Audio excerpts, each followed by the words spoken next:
Oh, so much better now. Okay. This should probably be my final day of this tactics playthrough. I did a lot of grinding over the week to unlock many of the things I wanted, but I haven't quite finished grinding yet, so I'm probably going to do a little bit more grinding. Then I have a couple of last things to clean up before taking on the final boss. So, let's see. I've got Orlando, did a bit with him, have him set up so he has Shirahadori Martial Strength and Move +3 to boost his power. I haven't unlocked all of his swordplay yet, which is the last grinding I need to do with him. I have Marek set up. He's almost my next best character now. He's set up as a mini Ramza with Teleport, Arcane Strength, Shirahadori Iaido. So he's basically a mini samurai who can also use Nether Mantra if he needs to attack at range. Beowulf, I'm trying to learn Monk ability so he can restore his own mana as well as having half MP for the little bit that I may use him. Cloud and Balthier are pretty much set up just with items, so they're basic. Meliadul, I went and got Darkness Blade like with Agrius. I've left her in Divine Knight because it's more speed than... less physical power than the Dark Knight, but more speed, so kind of similar to Agrius. She's taking advantage of those other sword abilities. Also the Move +3. I haven't quite finished off Reese. I was planning to get her Dancer and Move +3 so she can either dance. It's not the best setup because her dragon abilities are actually magic based, so being having a Dancer as a subset won't super boost, but that's fine. I'd like to make Rafa a summoner in addition to her main ability, her Sky Mantra, Sky Seer, because that's useful. Mostly I've just been using him to help out. I haven't leveled any of my generics in a little while either. Not that it really matters that much. And I haven't touched Agrius because she's very much set as a Dark Knight with her Holy Knight. Mustadio I've also just been using to boost other people, give spillover JP and such, because... well, I like his character in the story and gameplay-wise. He's never been all that useful, especially when you can replace him with another decent basics class gunner with Balthier, who now that he has Barrage is absolutely crazy.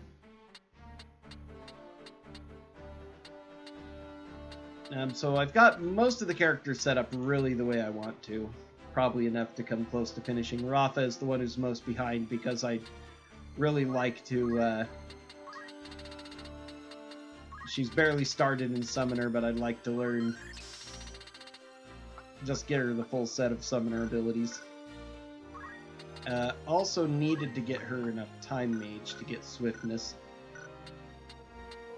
The biggest problem with Summoner is that you need both Swiftness and half MP cost, really, but you can't do both. Other people have been doing other things around. Let's go ahead and give her the brass cornet that isn't so hard to get. And Summoners, of course, have low stats, but Reese is a dancer now, so all I really need to do is get her, maybe the attack boost counter and Move +3 is all I really care about now, because there are only two dances that are really worth doing. Slow Dance and Wisnibus if you want to, or Mincing Minuet if you want to bring everybody down. Also would like to get more skills for my calculators, but I don't know. Anyway, I should probably go ahead and... the main way I've been grinding is here in Midlight's Deep. The crossing tends to be the best one. Now that I've collected all the items on the first 9 floors, the only place that you can safely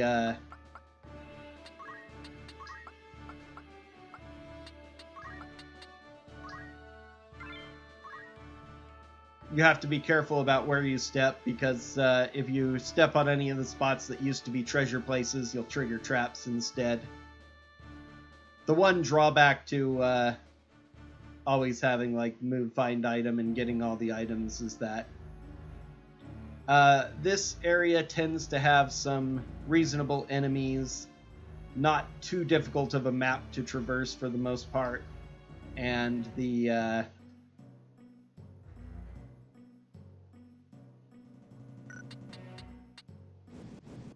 perhaps most importantly,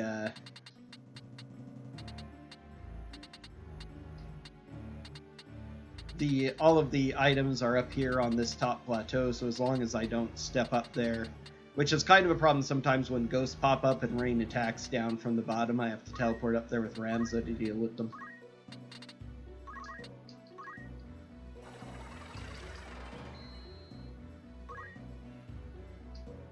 Now, I don't know if I'm giving Spillover Squire JP anymore because of the fact that I've totally maxed out my Squire.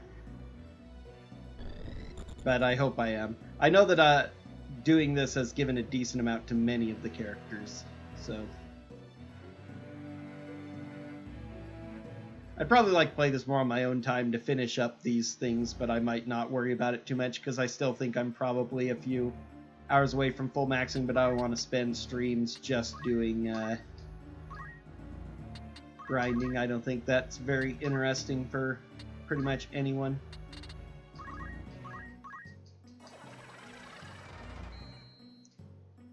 But having the opportunity to make a lot of interesting characters has been one of the advantages to this quality of life mod. So I'll probably do this one last grind, hope that it's enough, and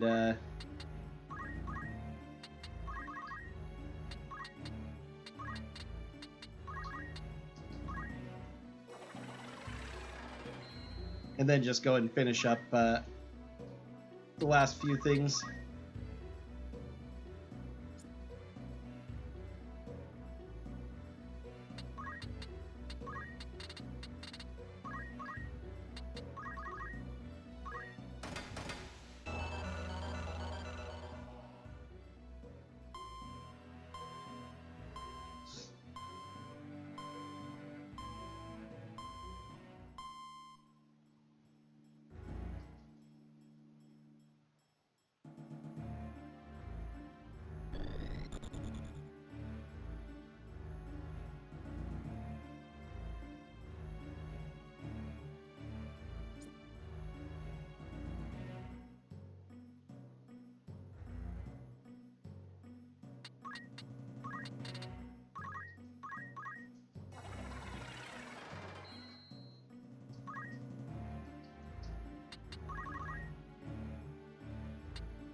enemies get close enough and we get her speed up high enough, she might even be faster just getting more stats by attacking rather than specifically with her dragon breaths rather than just dancing. With a 17 speed, the constant dances actually do act a lot faster than most characters until you've got things like haste or really high speed, but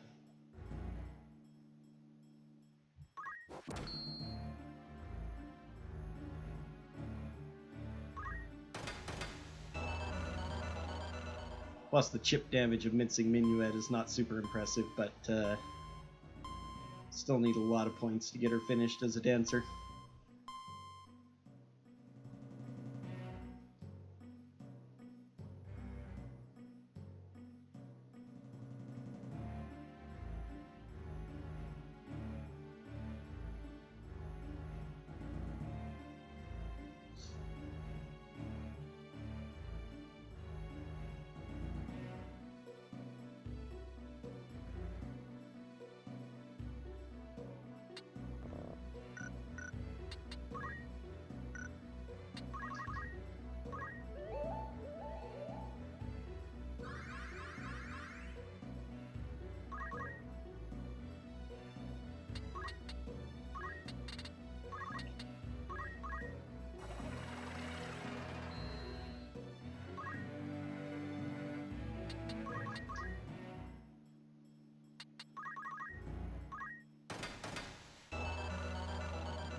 These two mystics are determined to make everybody on their team very faithful.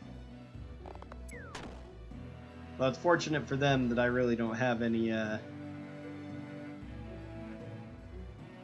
spell abilities to throw out. It's all dances, and which don't matter. Iaido doesn't matter. Dragon Breath doesn't matter on Faith. Speaking of which, I need to make sure she's healed, since she has no way to heal herself.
jump, really.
Mm, 90. And he has a good chance of blocking somehow.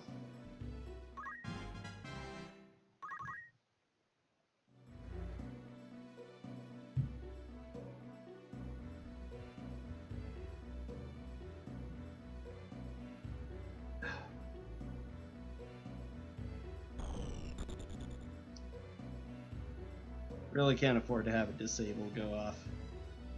That makes several of my characters useless.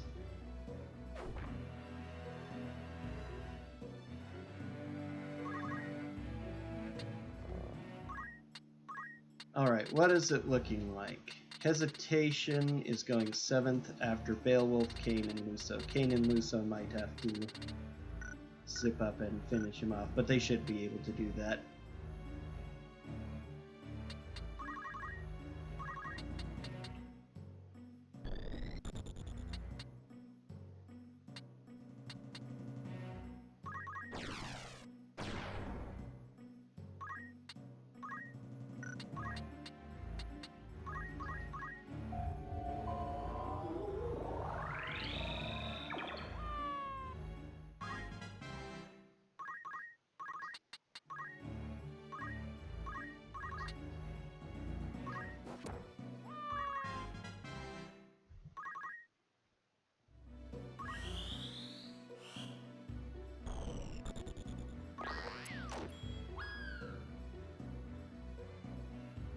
Very annoying.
Nope, he will get moved before, so I might as well.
Whoops. Wrong sword, I was just gonna finish her off.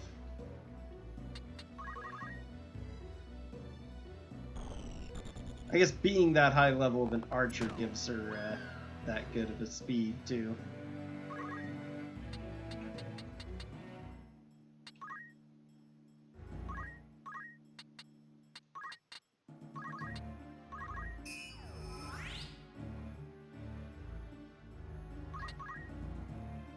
At over a 20 speed, I should be lapping people a lot, but I guess level 89 archers, probably with Thieves' Hat, since those are the best normal hats you can get, are likely somewhere in the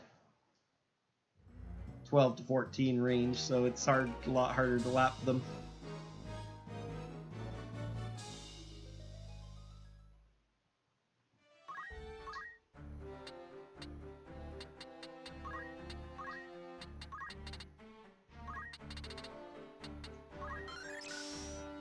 So yeah, you need a lot more work before we have you up as a monk.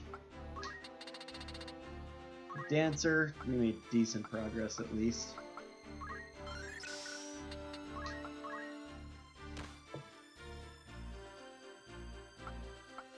Biggest problem is she'd really have no healing ability unless I go ahead and learn the Chemist X Potion, Auto Potion combo. Kind of undecided what to do with her, because she's really neat, but there aren't a lot of good abilities that supplement her except for Chemist, and I've already got a couple people just racking basic items because I otherwise didn't have a lot to do with them.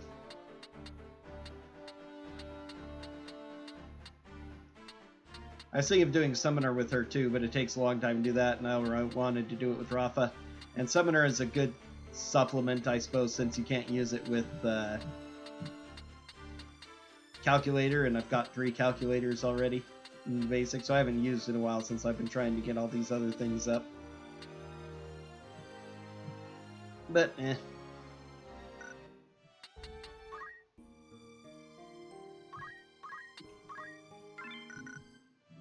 let's just go ahead and start working on the last few things I need, starting with Terminus.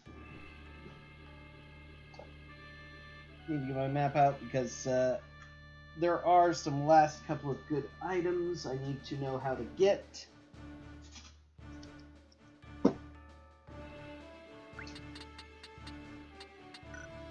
Man, alright, who do I want to... Let's do all the people just working on their base abilities now.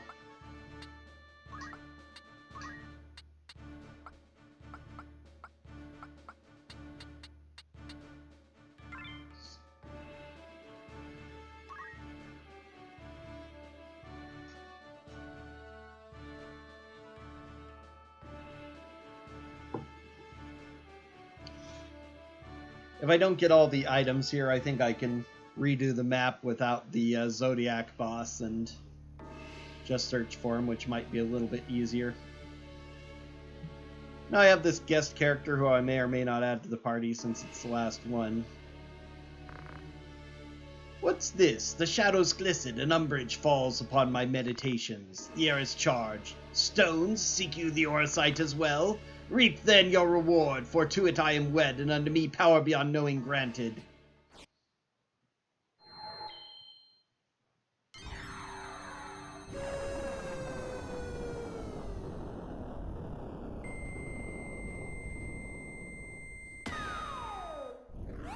In the vanilla game, it's your only chance to get the Zodiac spell for a summoner.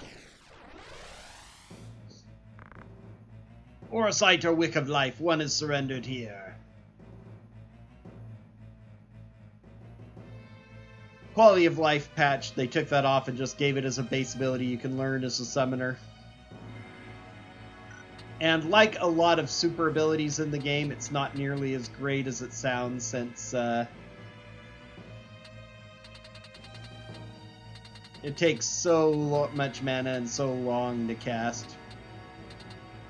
But if you want to do it, which I did want to do at one point, it could be neat. Alright, so...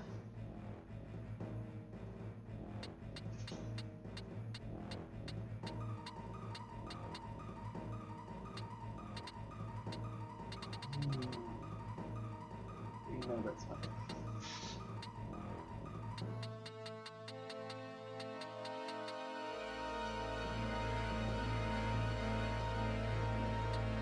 Still doesn't seem to be from the right angle.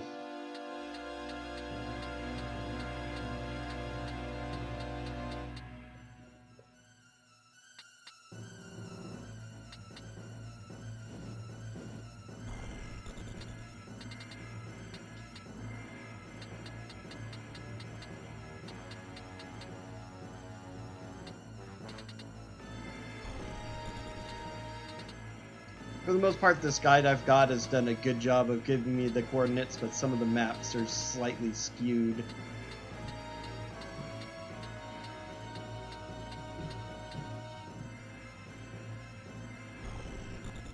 I am not reading anything correctly here.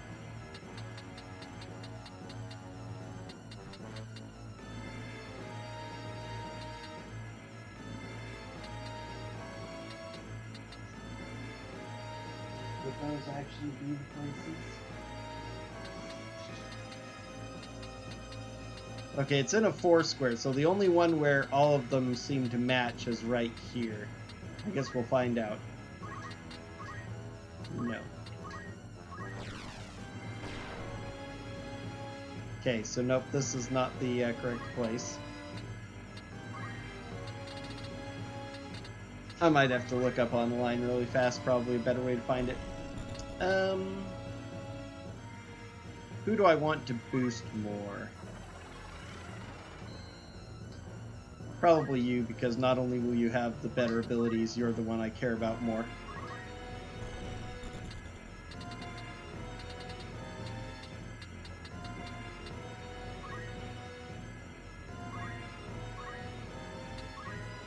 I forgot to give him his item as a secondary. Not a huge deal.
Okay, they're all on panel 15, which I kind of figured. Made the most sense for them to be that high up. And yeah, the coordinates are slightly off.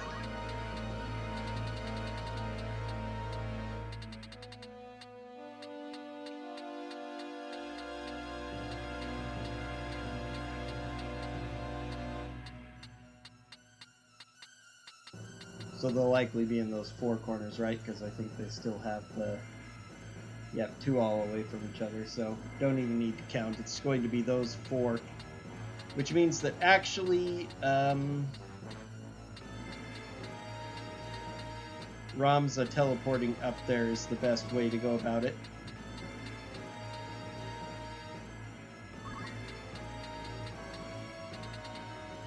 How are your speeds? 56? They're pretty slow, really.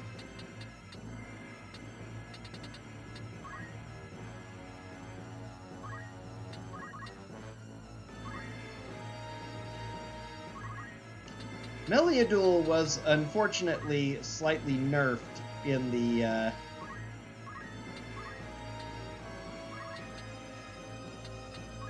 Can I reach with Crush Armor? I can.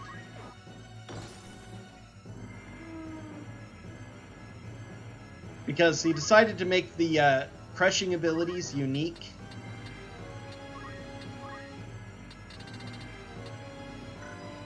Interesting sounding abilities from my Biblos companion.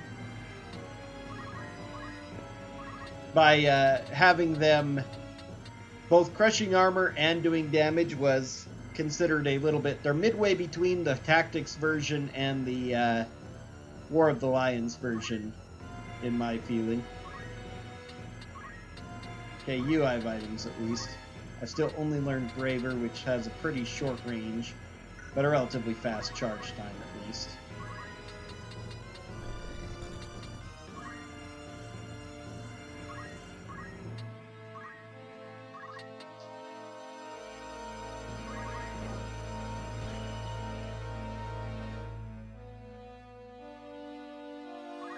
Because in the Tactics version, they would only work on humans who had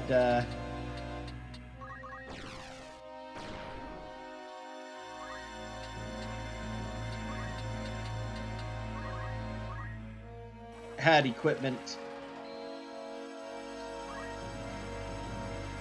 And they would both do damage and destroy the equipment. Can I actually shoot anything from here? Oh, I can. Let's go ahead and just finish that one off then.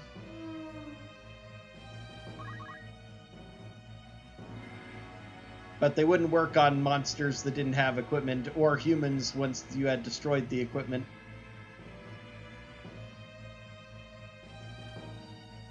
In the, they were buffed so that they were actually useful in the original PSP version, the, oh geez.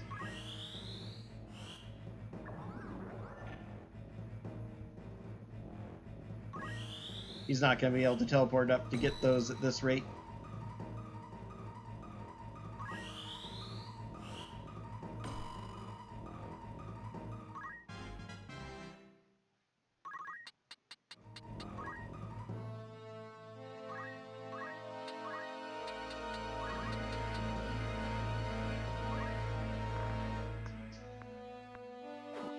Armor won't leave your flesh untouched. Crush armor!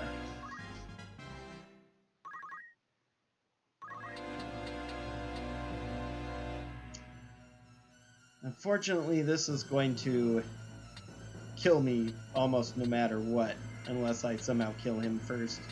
So I might need to just kill him and then go after the items on a second playthrough. So there's one.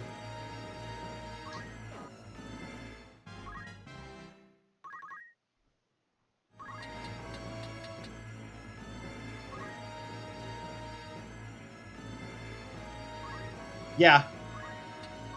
Because one of the things is Meliadul is slightly nerfed because the against human targets, if they're wearing equipment, it won't do damage, it only destroys it. So it's a very minor nerf overall from the PSP version, but I'd still consider it more useful than the original version where if they didn't have armor, you couldn't use it at all.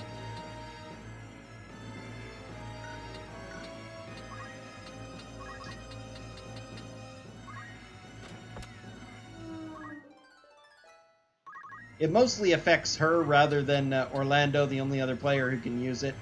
And I guess it means during the battle with her, she's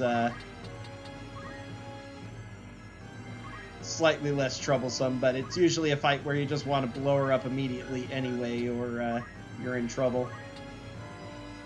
Yeah, his braver won't reach that far. Is that what they call the Zodiac summon? Darkening Cloud?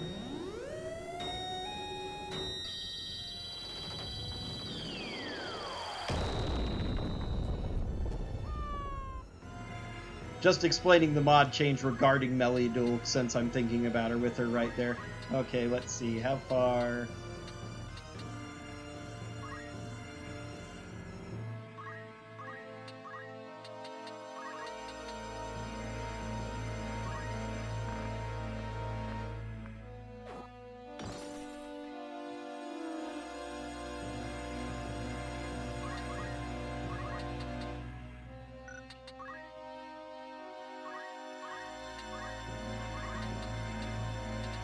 Can we actually hit him? No. Okay.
Fate's hand dons the glove of irony to fall in darkness, denied the dark's embrace.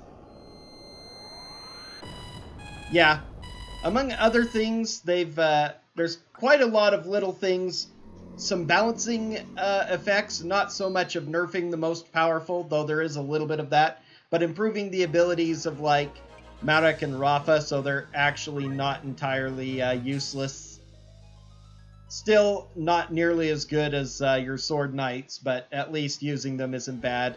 There's Move 5 Find Item and JP Up, or JP Boost ability are default on all characters, so you never have to worry about equipping them just to do the things that you want to do there. That's one of the big ones. All of the items and abilities are gainable. So Ultima and Zodiark are just put into the character lists of the characters who can learn them, so you can grind them out with a lot of JP rather than having to get somebody to shoot you with them and then survive. And all of the items are... None of the items are missable by being like hidden items on a map that's a one-shot. Most of them were rewarded from just completing missions or finding the items in the deep dungeon maps. Including all the stuff that were PSP multiplayer exclusive items, those were moved around as well so that you can get your hands on them. So I've never done a lot of item finding when I've played this game. I always just like to build up powerful groups. I never wanted to mess with move find item. So finding a lot of these powerful items for the first time has been pretty neat for me. Okay, well, she's mastered that, so you don't need to worry about that anymore. Poor Cloud didn't really get to do much of anything, but he's gotten a lot of points just from the spillover of leveling up. I'd forgotten to look at that.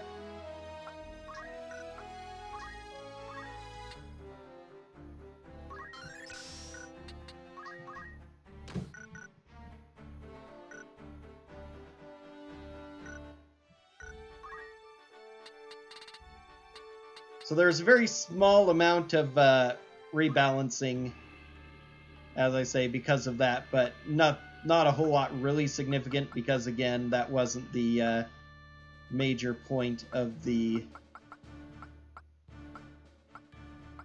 patch. There are other patches and gameplay mods you can get that will do similar things, but if you want to mess with difficulty.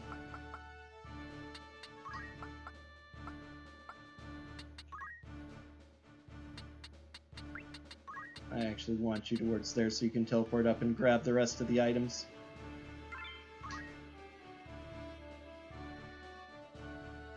But just a few levels here and there have been given, especially to the end game. But if you've leveled up in places like the Deep Dungeon, it's probably still not going to be anything significantly difficult, but that's kind of just the way tactics is.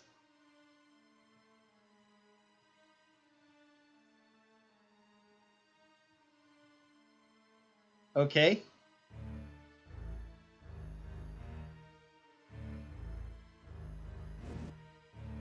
Wow, their speed is ridiculously high.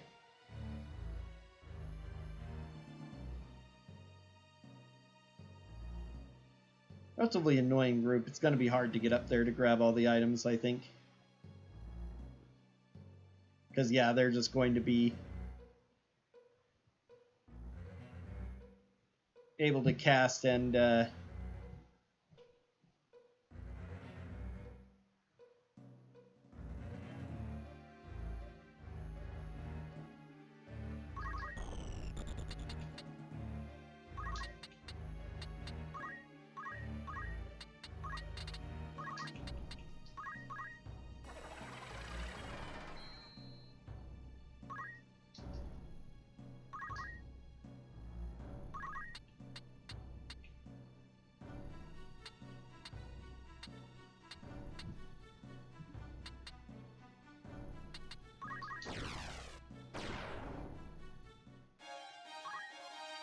okay, that's 2 of the 4 items.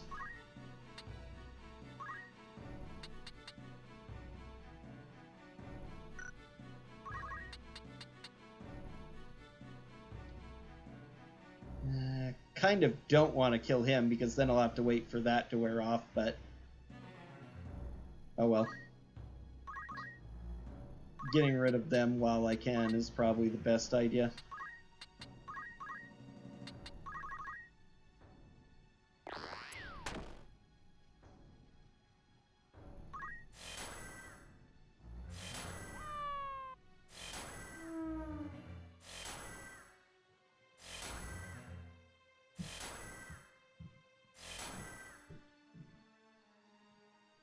Man, I was really hoping to kill her so she couldn't hit with disable, but oh well.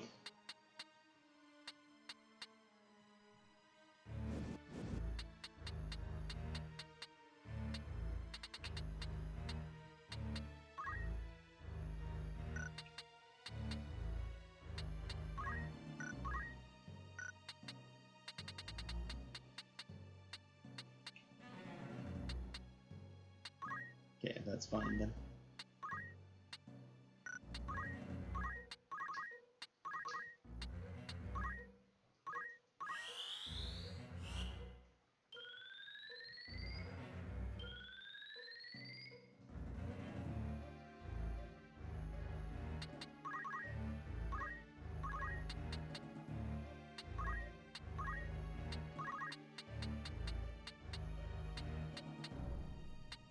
I can't reach them with my spells, huh?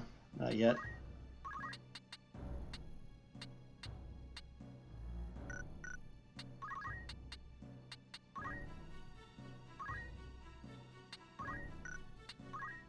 Actually, she can go ahead and Moogle herself.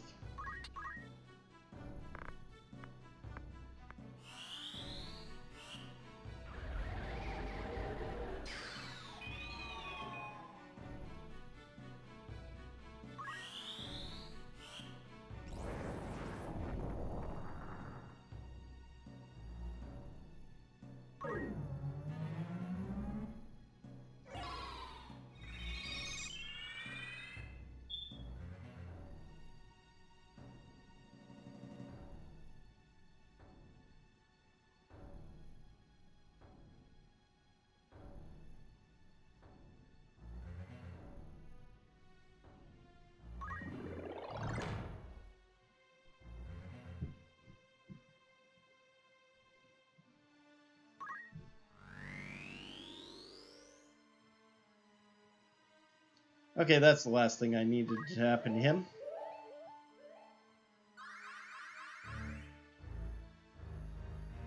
Nobody got boosted either.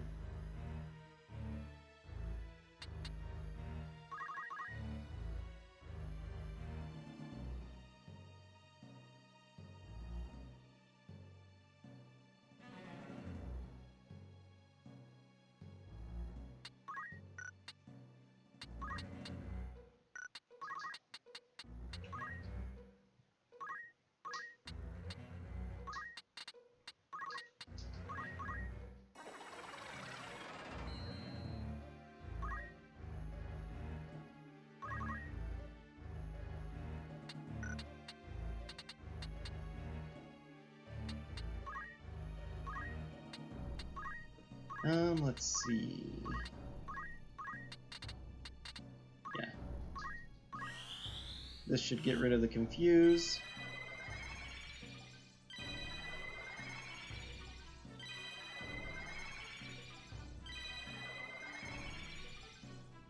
Nope. Doesn't affect confuse in this game. That's unfortunate. I thought it did.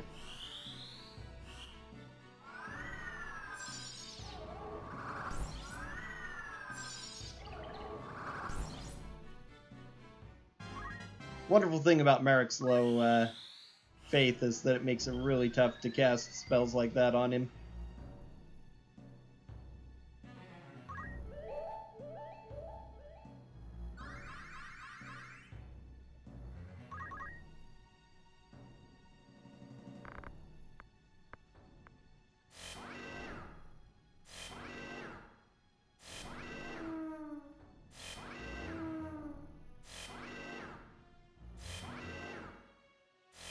One of the best quality of life fixes for these two is that, and of course it steps into that spot.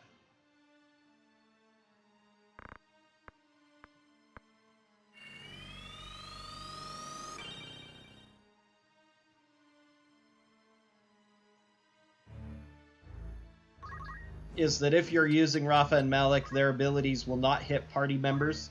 And so squares with party members in them will not be chosen by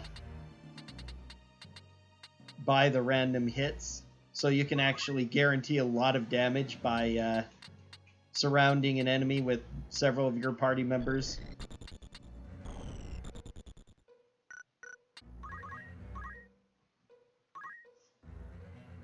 So it's a nice twofer to boost their utility, because number one, it's definitely better if you can't hit party members, because that's always a problem with randomness and with AoEs in this game in general, with the exception of things like Samurai and Summoner, which is what makes their abilities so useful.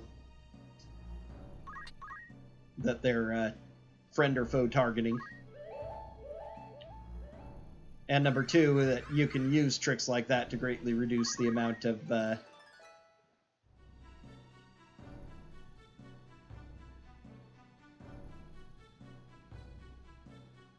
things that you get.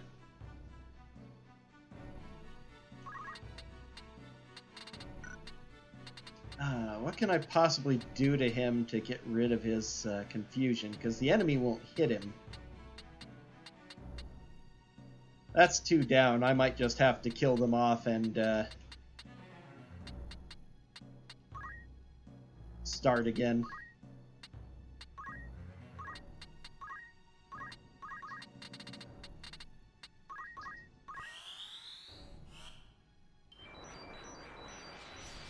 Or maybe I'll wipe them out, kill Marek, revive Marek, if I can. His low faith means that that might be a bit of a problem.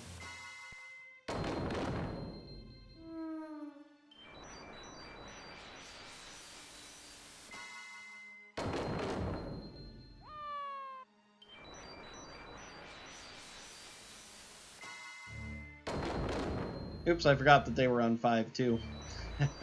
He managed to survive. He also has relatively low faith.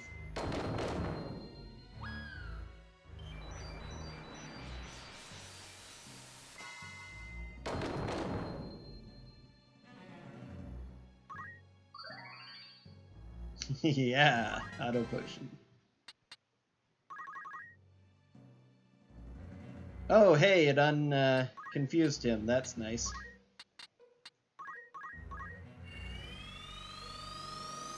Or it only lasts a certain number of rounds.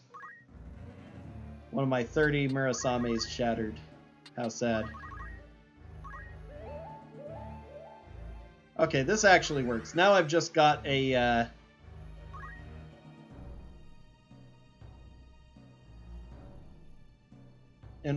mystic who's probably not going to be able to do much to him, and I can martial arts revive.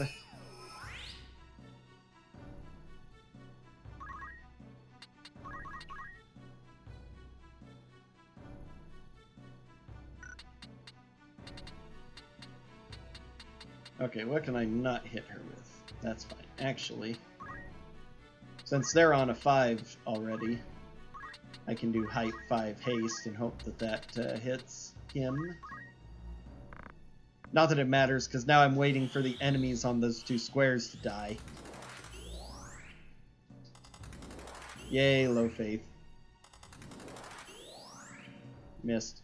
But I can just keep that up and keep trying until I have all my characters with it hasted. So that gives her something to do. You can keep yourself healed.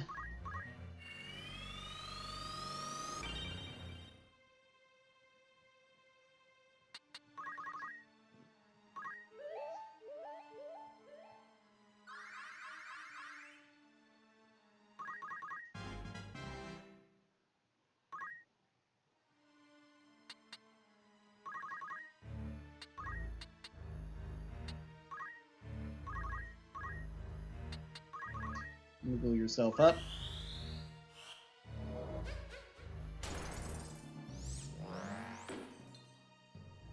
Oh, wow. Okay, well, that's not a problem either, though.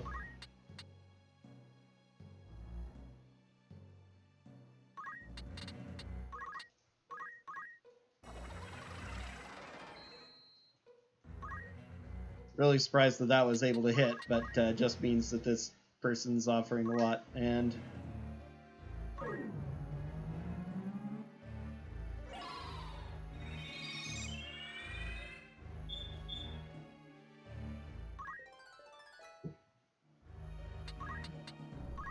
Okay, arithmetic's height 5. Esena, I really hope he gets to go before she does. Mostly just because not only do I want to get into that spot to grab the item, but I also don't want her to get a crystal and just get healed. And get her mana back, too. Nope, she's gonna get it. Of course.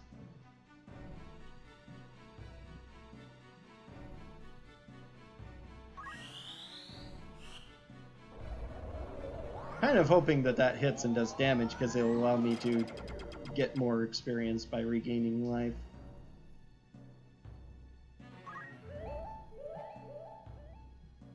Probably his turn came while he was stoned. Which means that was a slight annoyance, at least, that that actually hit. Well, I'll get this item while I'm waiting. An antidote, yay.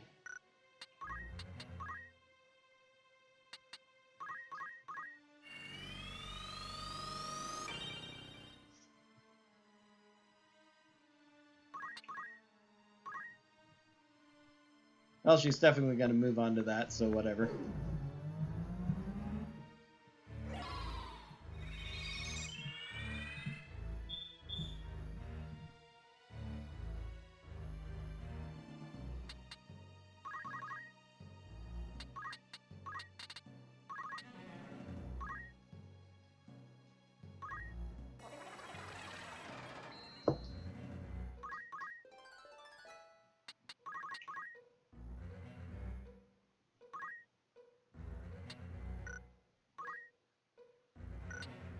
I can't hit her with these now.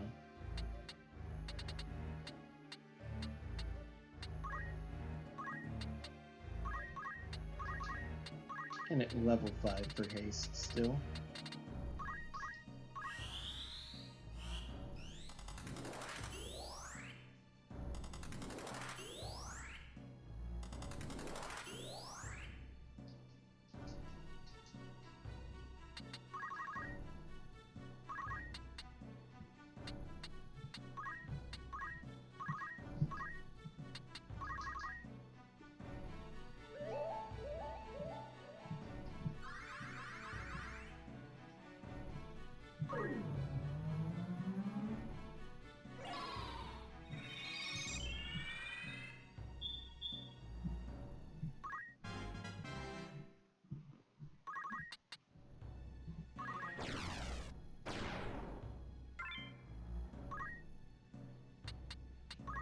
That wasn't a bad item.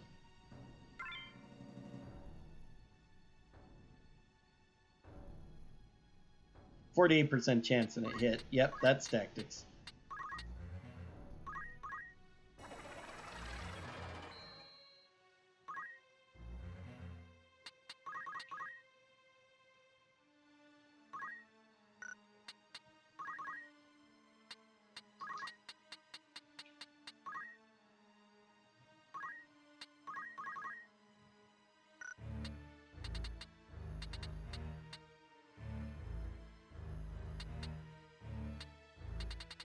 Level 3 experience prime would hit her. I have some level 3s, but I don't have any experience primes, so... Okay, what can I hit her with to not have her do much? Should I go ahead and try stop? She doesn't have any mystic abilities except trepidation, so... Let's give it a shot. Nope, she blocked it. Does that mean she has an immunity to it, or she just managed to make her magic evade because she has a magic evade item?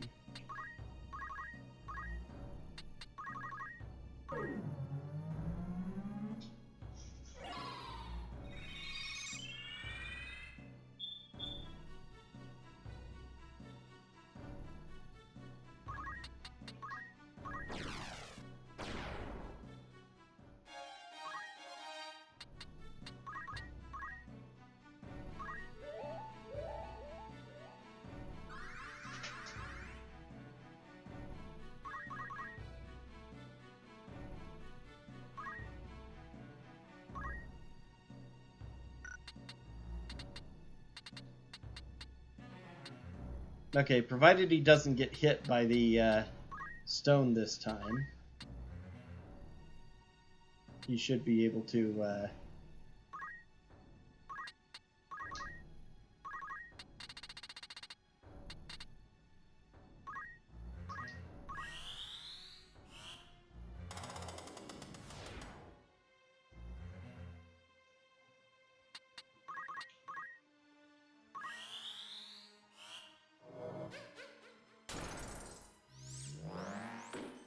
Of course it hit.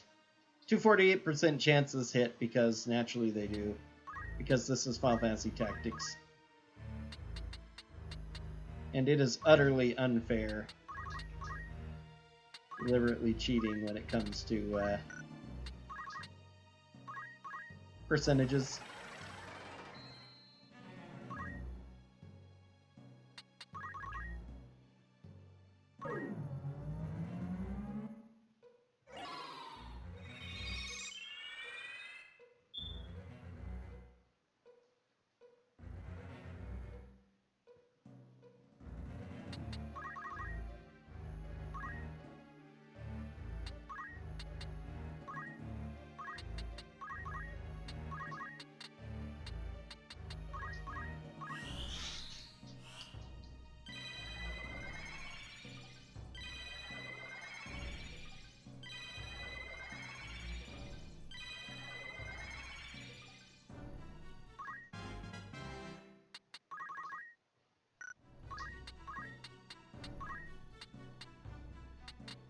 Ha! You'll actually get to go before her. Nice.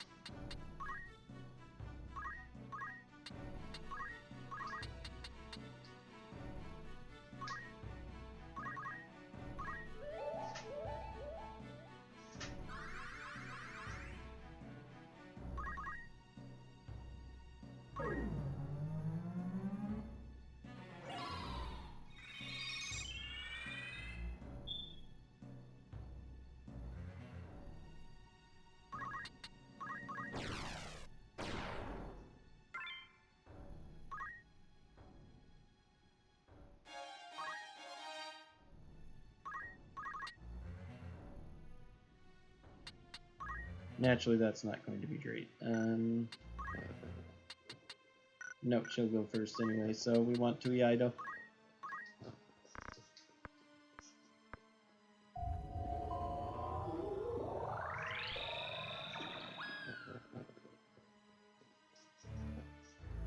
Yeah, he's got a lot of magic power.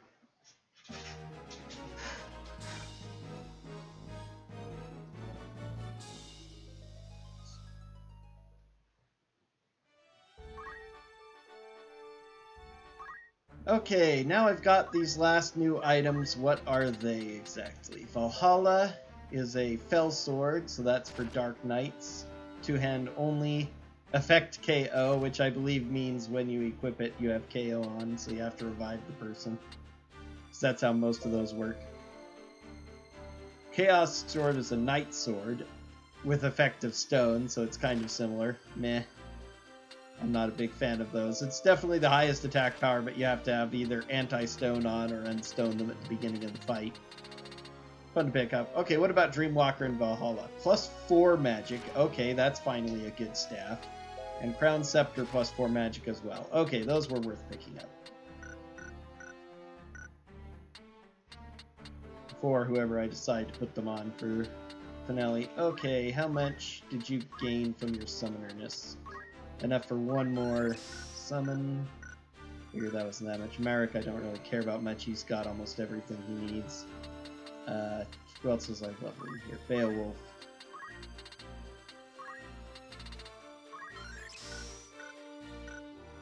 Supplementary monk abilities is not bad, especially for a class like his. He can restore his own mana if he were to run out of it. Though I'm not likely to use him in any of the final fights. Okay, there is one more map that has a bunch of items hidden on it that I'd like to pick up. That's the marsh here. And then there is a new event at the the Brigand's Den that I should go check out.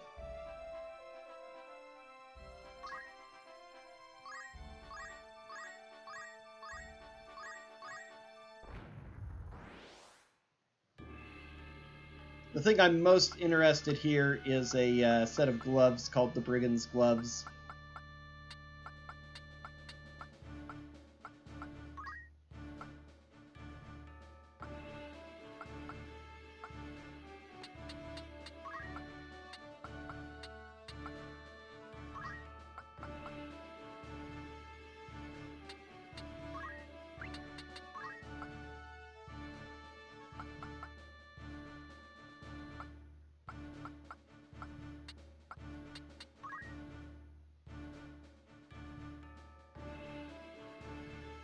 Have him teleport around and grab the items.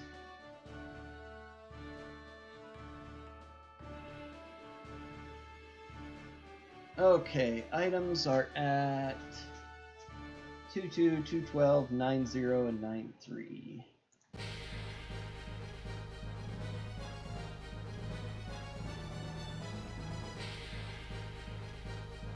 Apparently that is 22 would be where that skeleton is standing on now.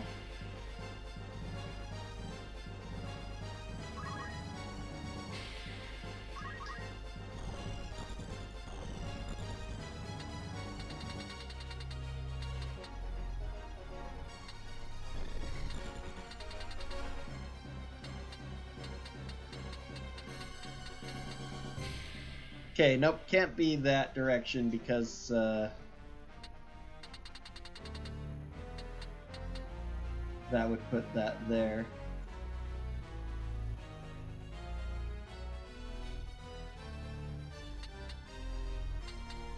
Two would be there like that anyway.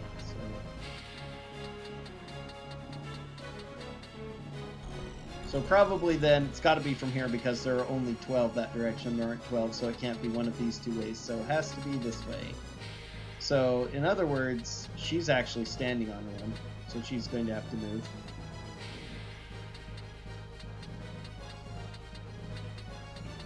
Okay, that would put one there. And then 90 and 13.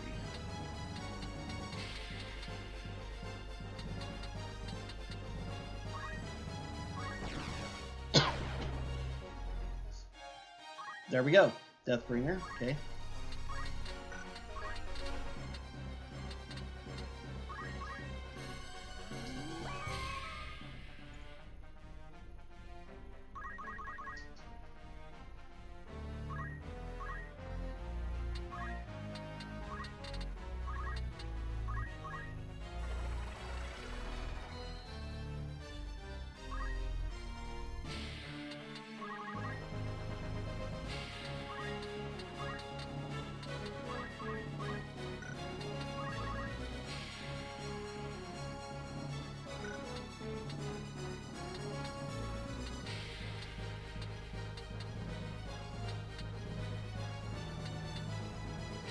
Kind of hard to hit us at the...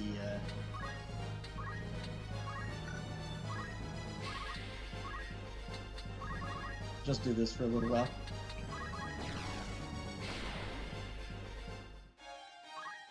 Sage's Ring, okay.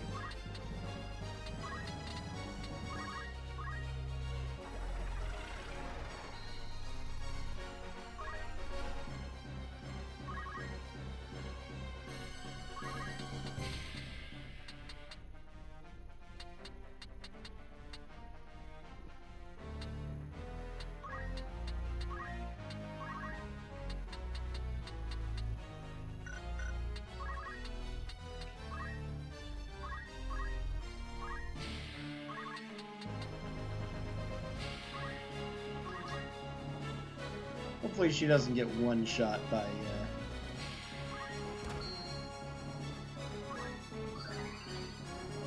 Doesn't look like it's going to have enough attack power to, but never know sometimes.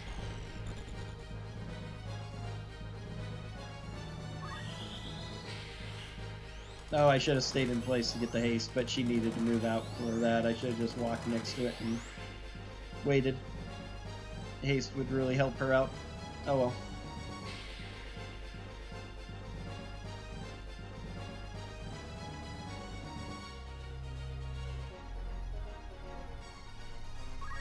Ooh, yeah, almost gonna kill her. Even with auto potion on second it might, but she'll kill him first, so.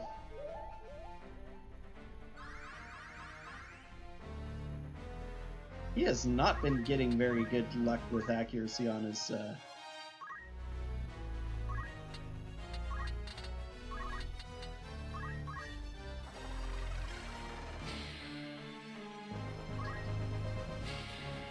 bards today, his bard songs. 5 people should usually get at least one person pretty much every single time. It's not based on anything like fate or whatever, it's just a random chance of hitting, similar to the mediators.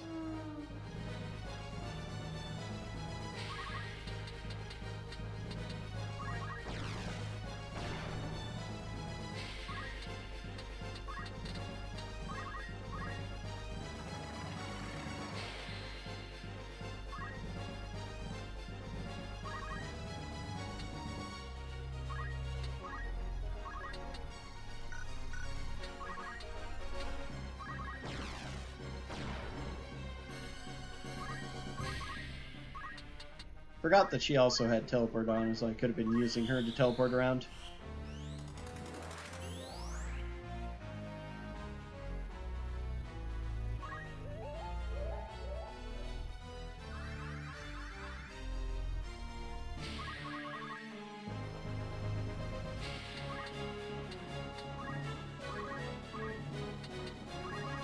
Plenty of mana, so let's make sure she's topped off.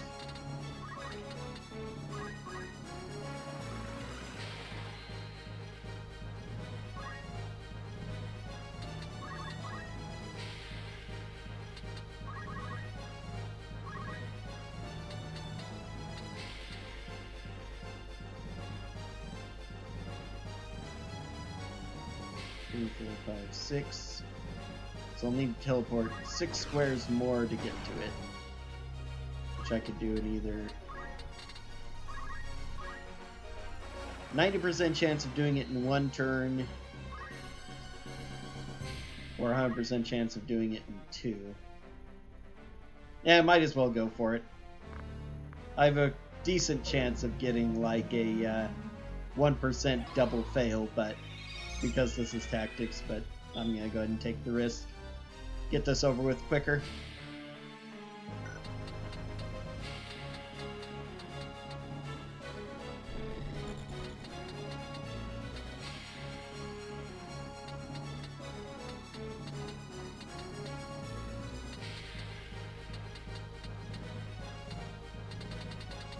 Do any of us have prime levels?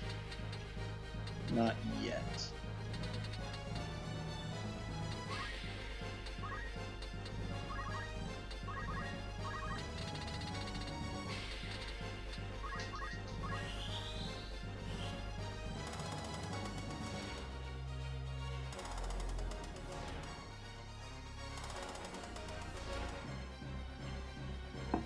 Unfortunate.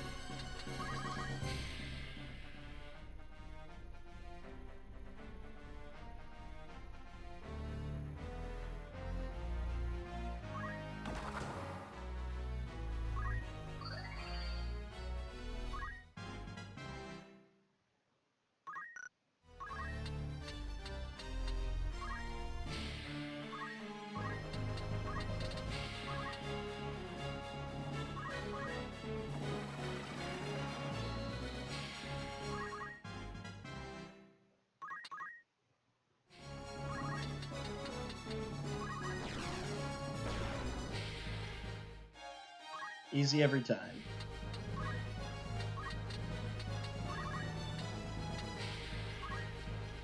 I guess I could have cast Ultima on him.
There we go.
Alright, most exciting things there, believe, are the Briggs Gloves. Sword, Deathbringer is another fell sword, has doom effect on you, darkness element, so whatever. Iga Blade is a strong ninja blade, but I've already got the two strongest, so it actually doesn't matter that much. Sage's Ring might be okay. What does it do exactly? Boosts all elements and absorbs all elements. Okay, that's actually better than I thought it would be. That's really crazy. Briggs Glove, though, is speed +1 and haste, so it's also extremely strong.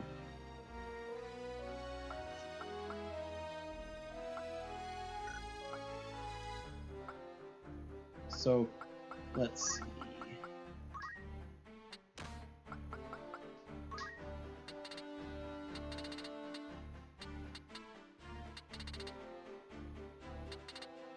Oh, Crown Scepter. There it is. Moonsilk Blade and Orochi. Septia, Magic +1, Haste, and Invisible. Okay, that's good. Now I need somebody I want to give the Speed +1 and Haste to. Actually, it'd be really awesome on you, wouldn't it? Auto haste plus speed 16. You'll be tearing everything up. And throw item. There.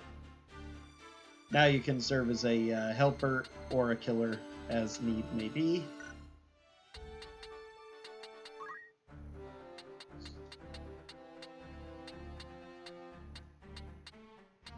probably for most of these last fights, it's been fun using these other people, but I'll probably just go ahead and use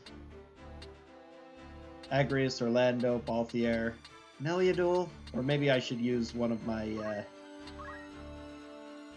calculators. Doesn't really need much of anything. Arcane Strength Auto Potion at 18. Magic Power. 9 Speed.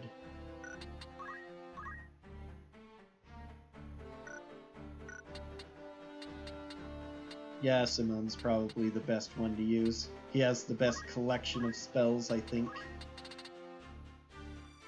Not that it matters that much when all you really need is Holy, but...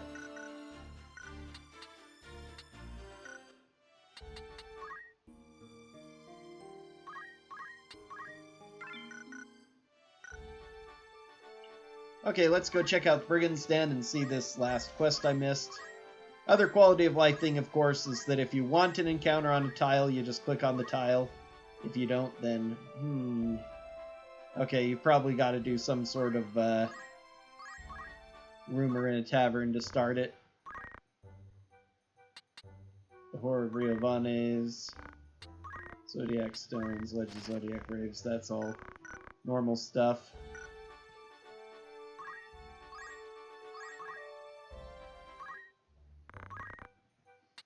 Nope, all the same. So how do I initiate that battle?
I wonder if I missed it, because yeah, you're supposed to be a rumor here for Dissension in the Order to trigger it.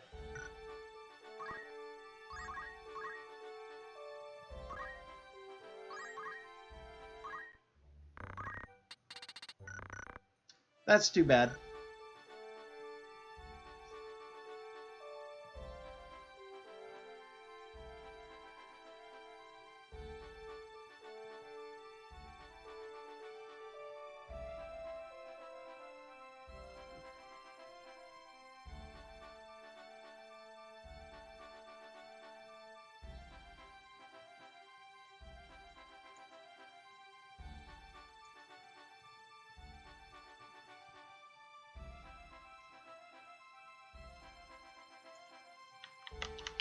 The previous thing you have to do.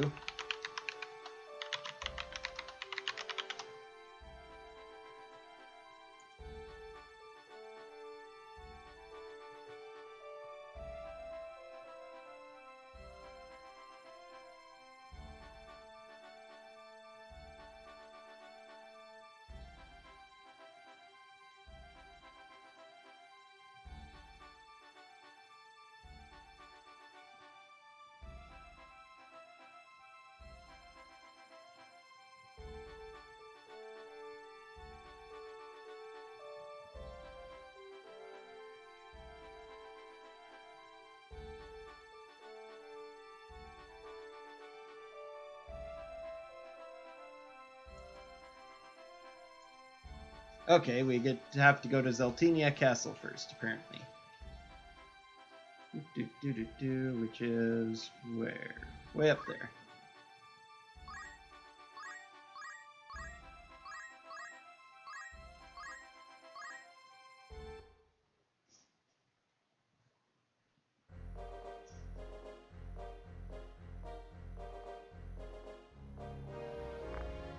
My lady.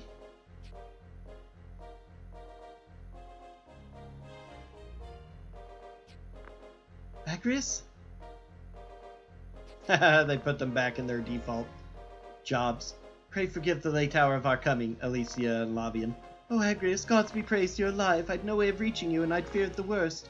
Such a weight is lifted. Please rise. Forgive me, I gave cause for needless worry. Sir Kane aided me. I travel with him even now. Then I owe Kane a great debt of gratitude. You'll return to me now, won't you, Agrius? I need your sword and shield now more than ever. Your counsel I sorely miss as well. Please, Agrius, you will stay, yes? My apologies, your majesty. I cannot tarry here, though it pains me to leave. There are nefarious forces afoot who would take the helm of Ivalice and steer her to the doom of all. A darkness falls upon the realm, my lady, and it is but a matter of time before we are consumed by it. To turn a blind eye to this is to forsake the hallowed oath I swore, to defend this kingdom at peril of my life. My sword is sworn to you as well, and I mean for it to serve. Your safety requires that this plot be stopped. It is not likely that I abandon duty, but only for the love I bear you and our kingdom. I can but pray that you forgive me, Highness. I see, but... You're fond of this place, aren't you, Ovelia?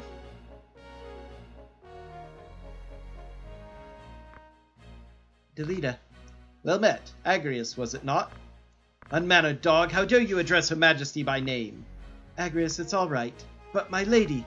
It's fine, pay it no heed. If that is your Majesty's wish. Would that I had not to beg favors of such as you, but fate is not so kind. Responsibility for the well-being of Her Majesty the Princess rests in my hands, but at present my hands toil toward another purpose. It is not without reluctance that I put my faith in you, but the choice is made for me. Please let no harm come to Lady Ovelia. Put your mind at ease. I will keep her safe.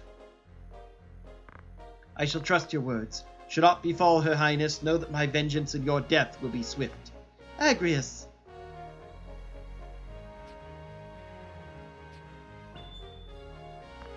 My lady, I want you to carry this, though I hope with all my heart you need not use it. Having a knife for protection may not be a bad idea. Thank you, Agrius.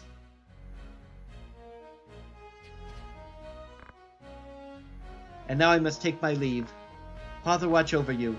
I promise this. When all is done, I shall return to you. Until such time, pray be safe. I shall await your return. Farewell, Majesty, and gods be with you. Lavian, Alicia, with me.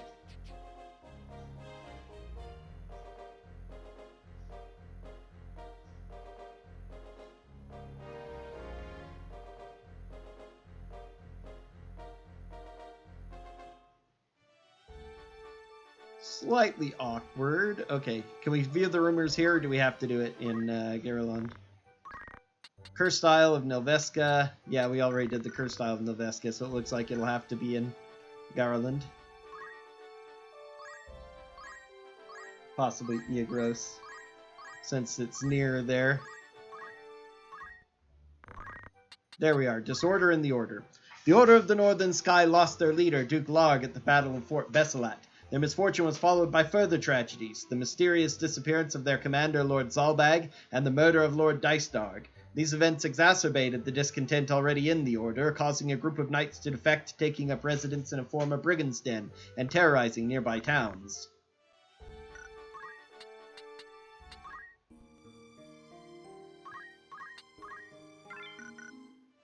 Okay, final side quest as far as I'm aware.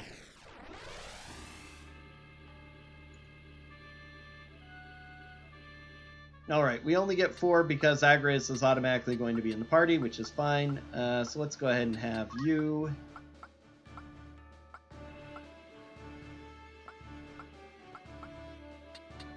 Orlando.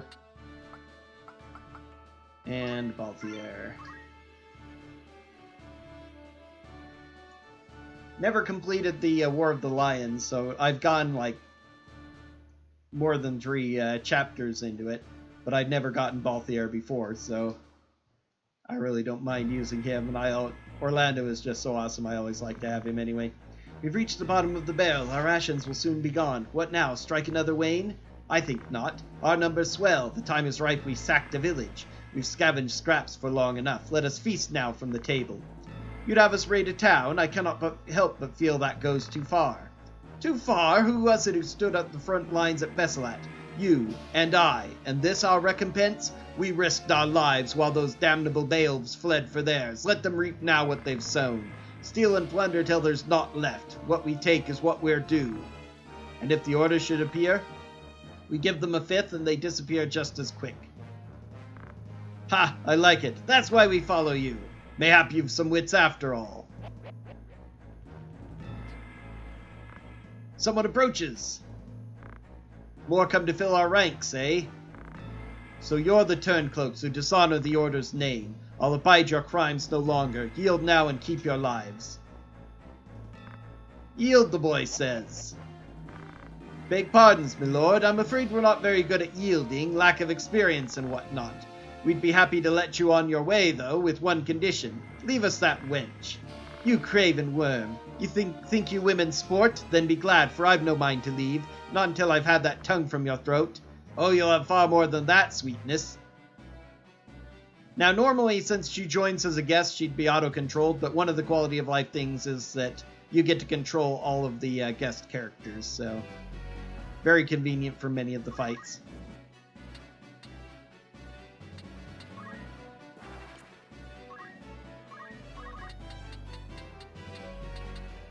You can't reach him. I can see him, though, so...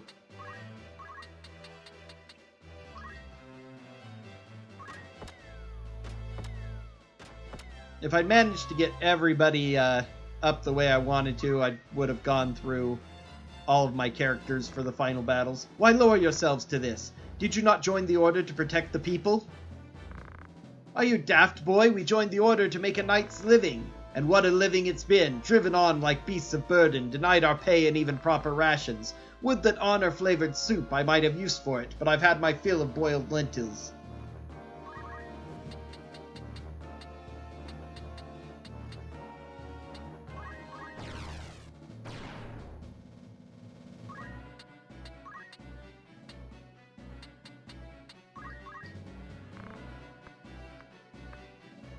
But if I'd managed to get all of the training I wanted to do before this, I'd have gone ahead and cycled through my characters for the last fights, but since I couldn't...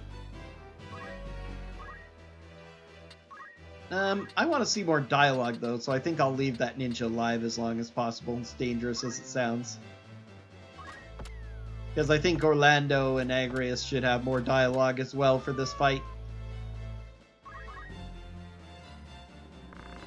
There are people who lack any food at all, and you scorn what you are given. You steal from the poor that you might grow fat. Know you how many hunger and die because of what you do? What's it to me how many die?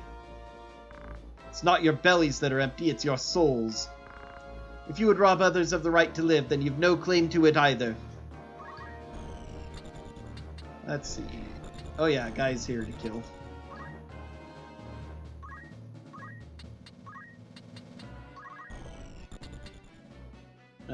I could get both of them.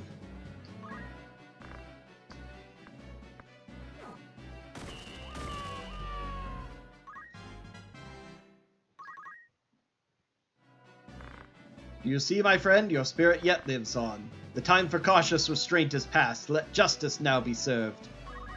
Alright, that's probably all the dialogue we need.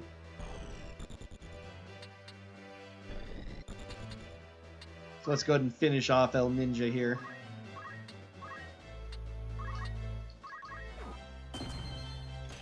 Although bolt attacks quicker, probably should have done that. Okay, so that ninja just has incredible resistance. Missed with a revive, how unfortunate. And now finally the wizard gets to go. We're almost done, so let's just AI healer.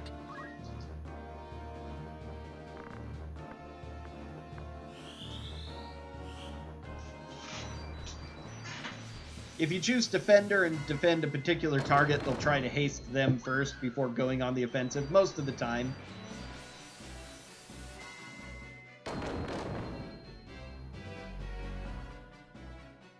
I've got Absorb Holy on. I wonder what's absorbing Holy. It's times such as these when the people need the orders to protect them. Ivalice weakens, and so the vultures come to feed.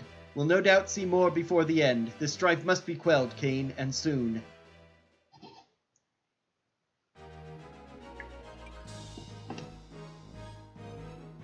Another Venetian shield and another Kaiser shield. That's valuable on its own. Plus another ninja suit, which is +2 speed if almost no HP. Let's see what else I can throw on really fast.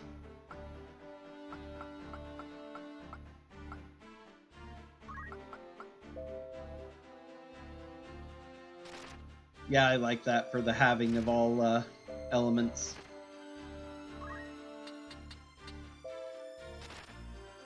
I probably ought to... Who has the grand armor? Meliadul? Probably ought to go ahead and put that on Agrias since I'm using her. Less hit points, but the regen re-raise auto is very strong. Plus she's got that ridiculous thing.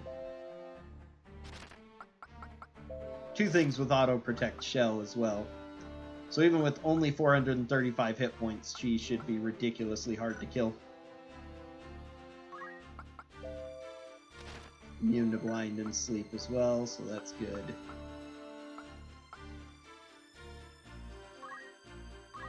Let's see, what else do we get? Another Sasuke's Blade, which isn't actually all that great. A katana. Venetian shield halves from fire, ice, and lightning. That's it. What was the Kaiser shield? Boost damage dealt by fire, ice, and lightning.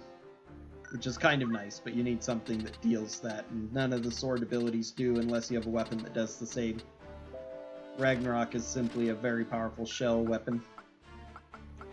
I could lower his damage slightly, but give him haste too by giving him the other Excalibur that I had on her, which I think I'll do. Ragnarok is cool and all, but only slightly better than Excalibur and doesn't give auto haste, so... Since I'm going to be using these guys, I might as well have the best stuff on them. 499 hit points, even though he's only wearing a Thief's Cap and a Power Garb to make his attacks even more powerful.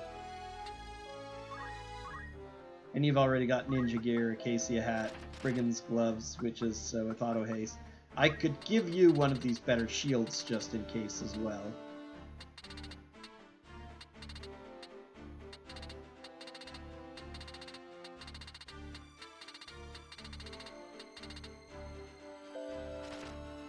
Agrias is using that.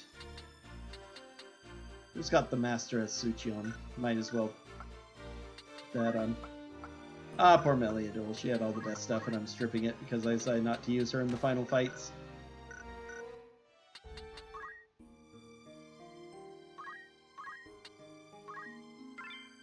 But since the best thing to do is to kill enemies at once, the fact that they decided to make the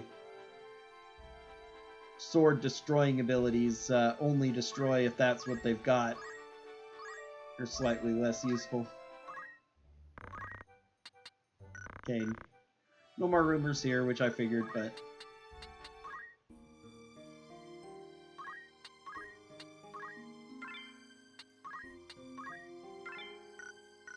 Okay, 2 saves so I can go ahead and grind out the rest of my characters on my own sometime.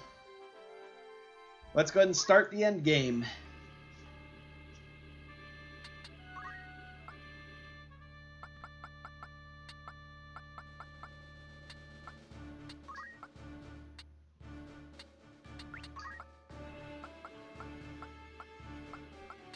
Agrias, Orlando.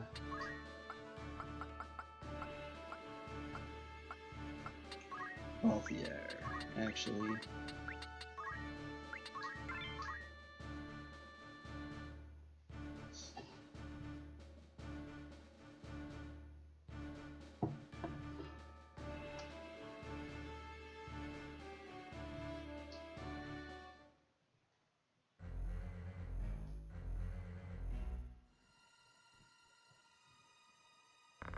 Keep watch here. I go to Lord Fulmarv.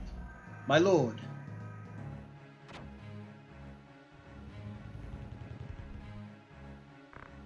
What secrets lie among these tomes?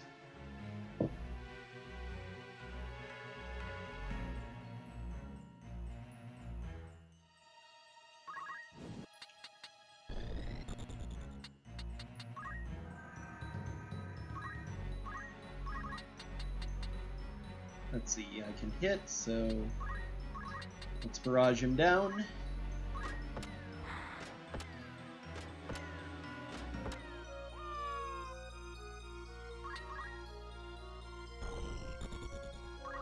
I actually ought to give him one of the elemental guns and give him the boosting shield, though. The Kaiser, was it? That would probably be handy to do.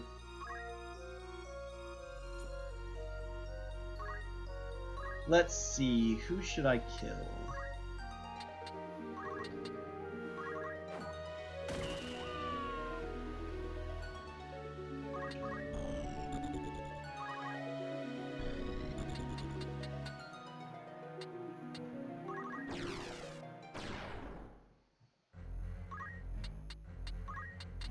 Ultimate would probably take too long, huh? Yep, everybody would get to go first. So let's Kikuichi Monji. Brave sword spirit blaze brightly, sanguine blossom.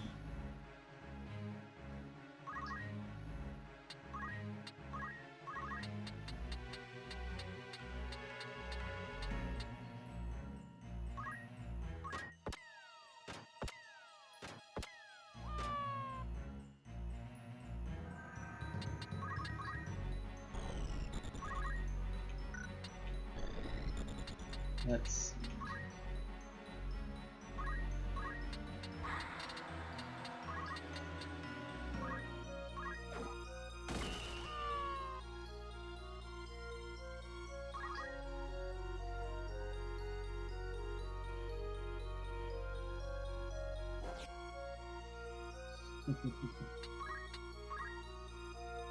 My poor calculator doesn't even get to go.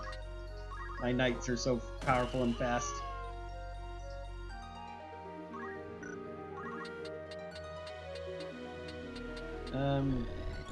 Oh, that guy's still alive. Okay.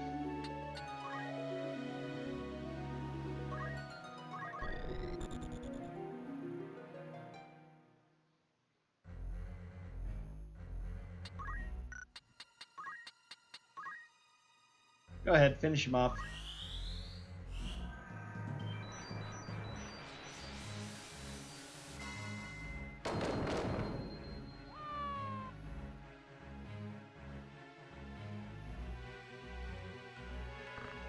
I will tend to matters here. Very good. Foul, jail, de, anda, zorda, move, fail, mal, reeve of oath unto you, bound, time, cross you, vastness, throw, her, that we pass. Do they flee before us again?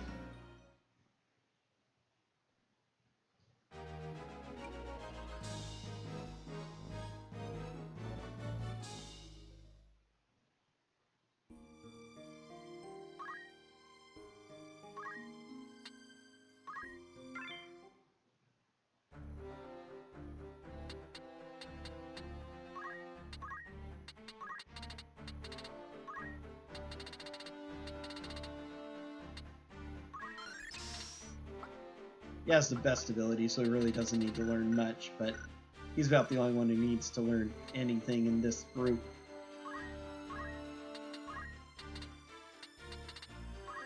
Technically you, but again, I don't really need those all that much.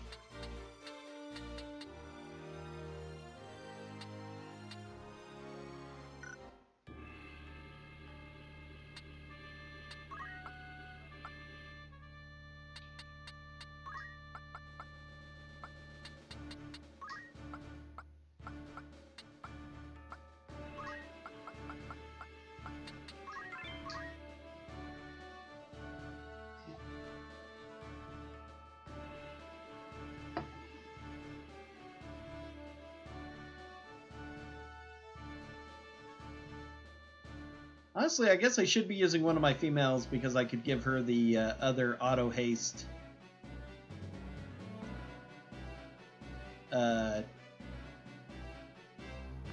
We've waited for you, Cain. How very far you've come, but no farther. Your bones will rest here in the darkness. The stones of the monastery make an ironic cairn for a heretic such as you. So then I could give one of the auto, I have another auto lipstick, female-only accessory. Whatever those things are, makeup or something. Can I hit from here? No one, so I have to move forward? Okay. Now, normally you can just win the battle by killing him fast, but since I'm so OP, I'm gonna go ahead and wipe out all of his support first. He's in the way of you, huh? Too bad.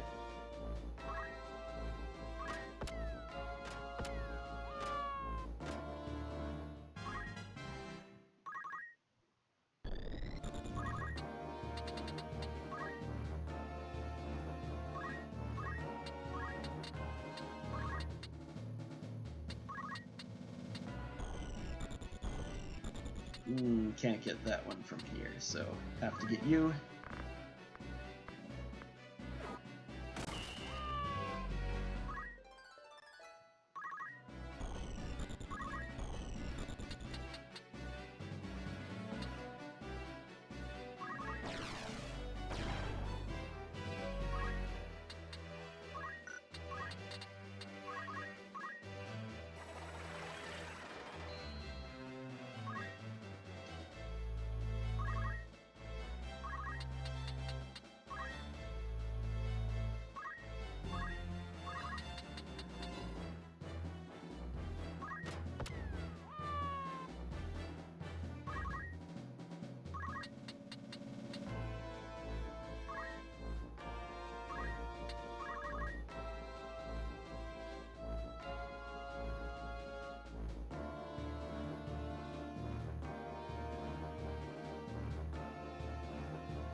Everybody else is already auto-hasted. You could have just done height 3. Whatever.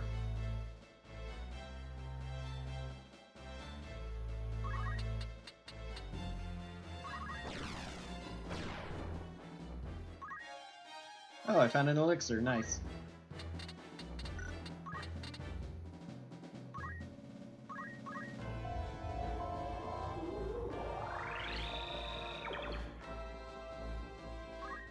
Rent and confused him. That's hilarious. Okay, finish him off.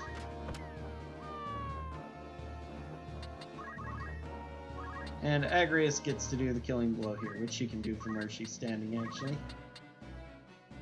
Oh, that'll get him. Nah, I'd better move then. Not that it matters. I get more experience if I killed Ramza, but... Oh, and not actually going to kill him. He's got really strong defense. He might have something that resists holy as well, because she actually does holy damage with her weapon. Another elixir. Okay.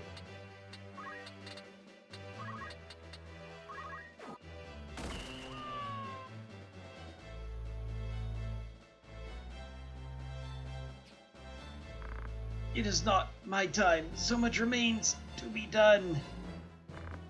For you, Cain, I shall cast open the very gates of hell. Fellows, Chaos, Devanda, Zorda, Ramud, Feolio, Zomel, Reeve of Time, by oath unto you am I bound. Timeless, cross you now the vastness of time's gulf. Throw wide her gates that we may pass. Which we heard every other word of, essentially, while we were coming down.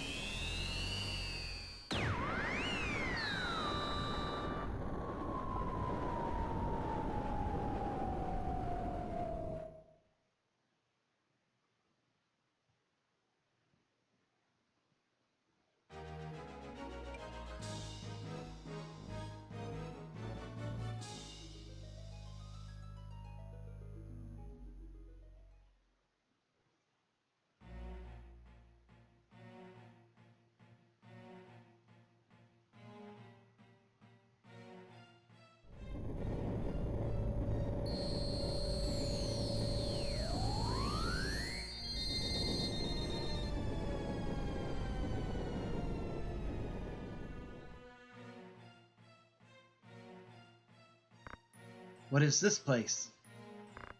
The Necro Hall of Moulond.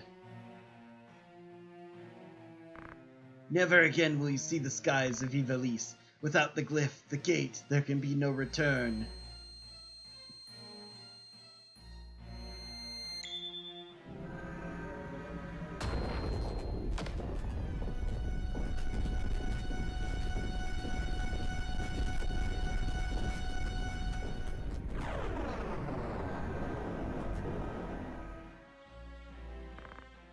There is no turning back now.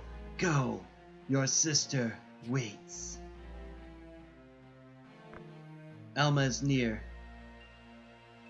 Doesn't matter that I can't return. I'm gonna go get my sister. Then we'll be stuck in this hole together.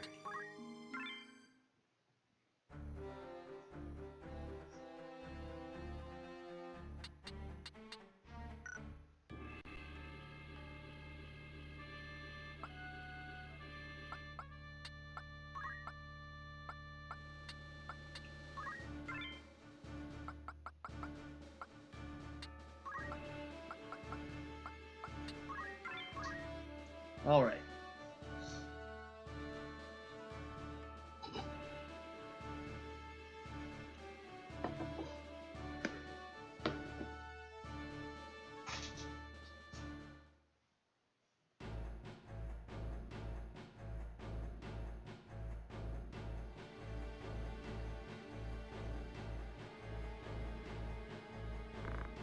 So, Sir Lofre is defeated. Then it falls on me to stop you if I would do honor to his noble sacrifice.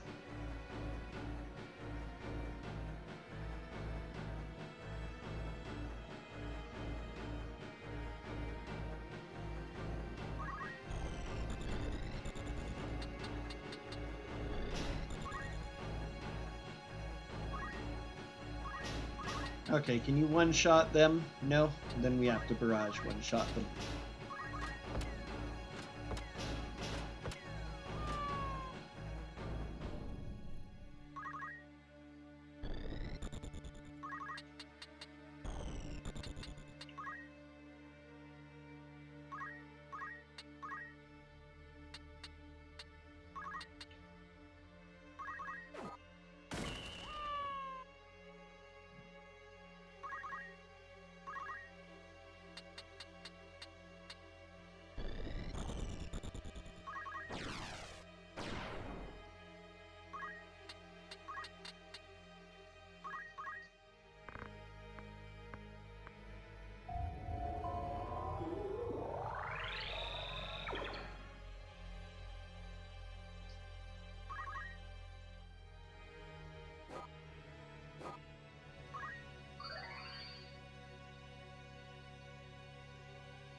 Yes, fly.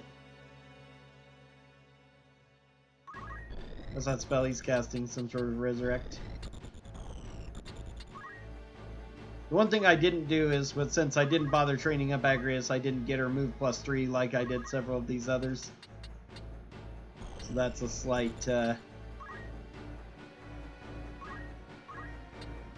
misfortune.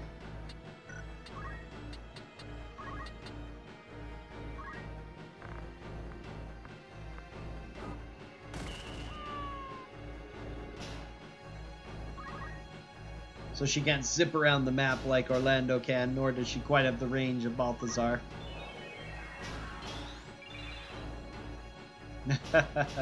Oh, the protect and shell weapon. Okay, whatever.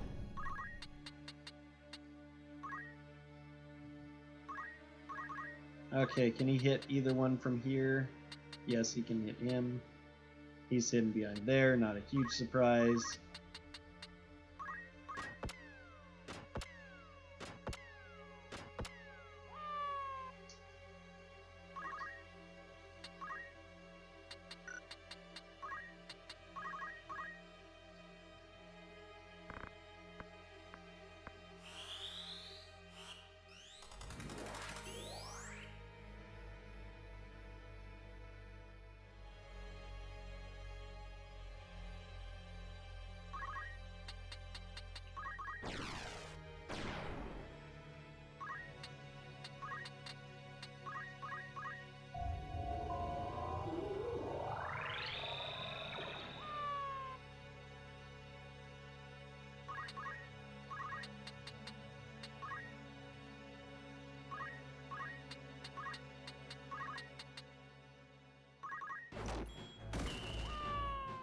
Oh, nice crit.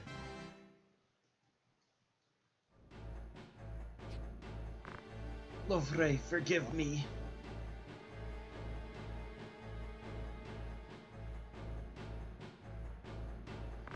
That flash of light, he must be there.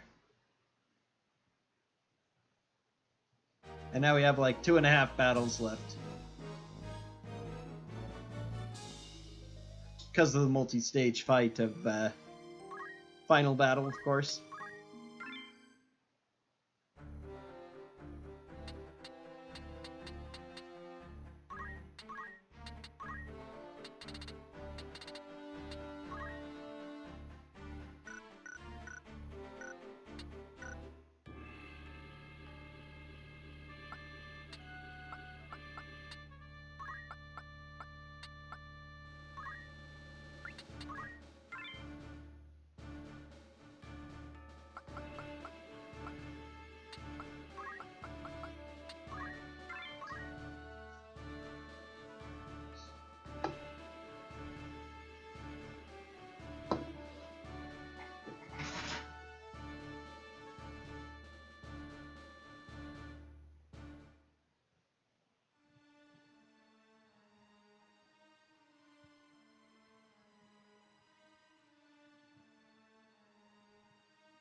Truly it is a joy that we should chance to meet again. I once suffered defeat at your hands, but it will not happen twice. This dead city will be your final resting place. This is annoying, so I might just go ahead and kill him fast, because not too many of the characters can get across to attack the enemy very easily.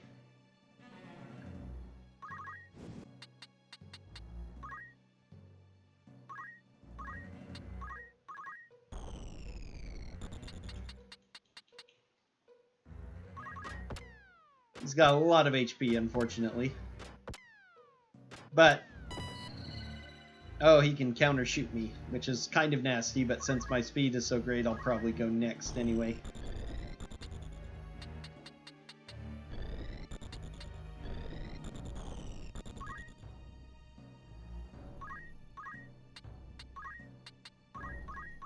Go ahead and heal him up so you can do something.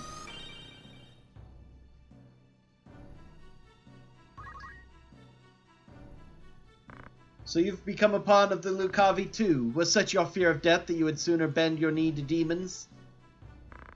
You are a naive child who speaks of things he does not understand. Only now am I made truly human. How does selling your soul to demons make you human? I stand above all other men now. I have transcended death itself.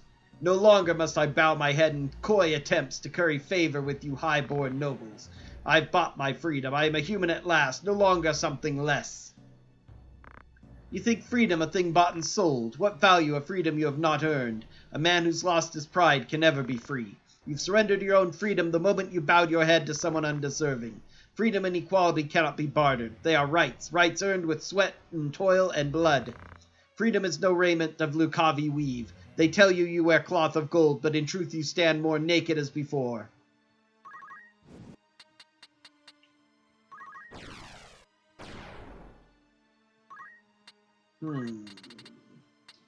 Yeah, everybody's gonna get to go before that, unfortunately.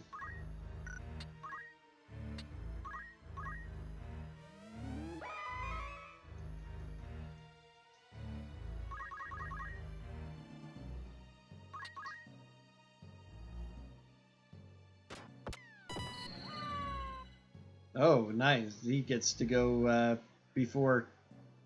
He's very fast at that speed. But he moved to an excellent place. Well, maybe not so excellent. It looked better than it was. Yeah, can't quite reach. But you will soon enough.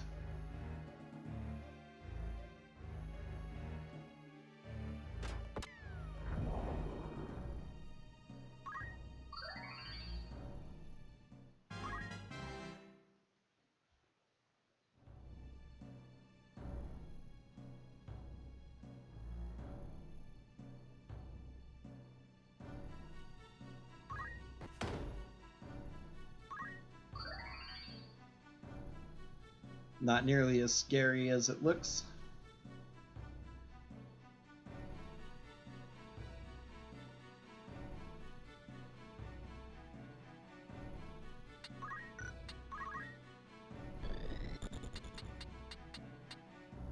Oh, holy cow. Alright, let's go ahead and finish this then. Move +3 is so strong. Another quality of life thing was giving move +3 to both male and female characters by copying it for Dancer. How could I die? I thought I had transcended. The stones resonate. We draw near.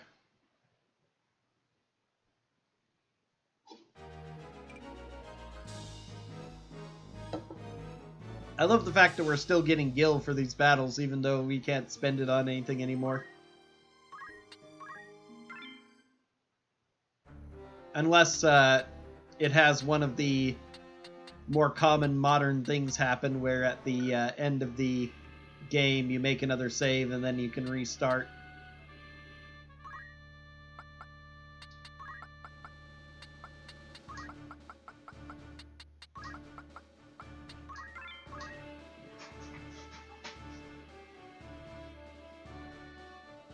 Airship Graveyard.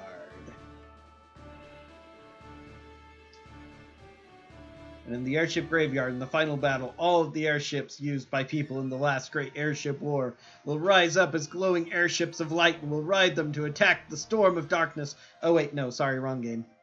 Wrong Square Enix game. I do not understand. Why does Virgo not awaken? The spirit of the High Seraph lingers in this place, I am sure. What could be amiss? There's like 2.5 battles here. Mayhap you are not the vessel of Saint Ajora after all. No, no, it cannot be that. Virgo stirred at your presence. You must be the one. They have come.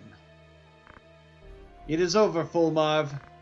You will not rouse Virgo. End this. Release my sister.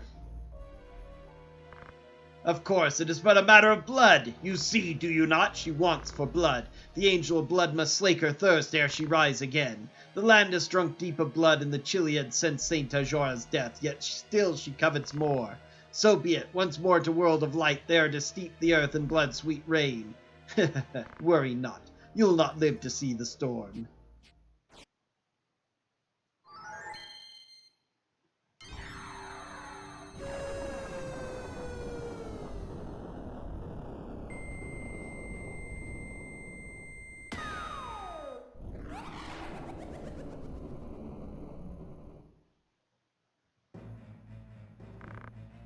Angel of blood, in all things you I serve. No wine more deep, no searing coal more hot than this. The crimson blood for you I spill.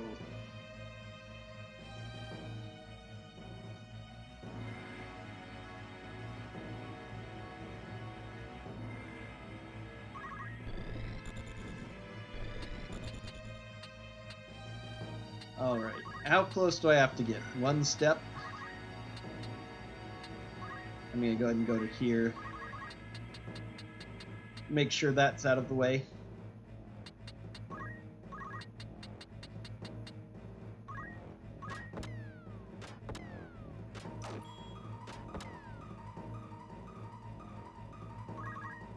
Probably should have given him an elemental weapon. Oh well. You're +7, too good.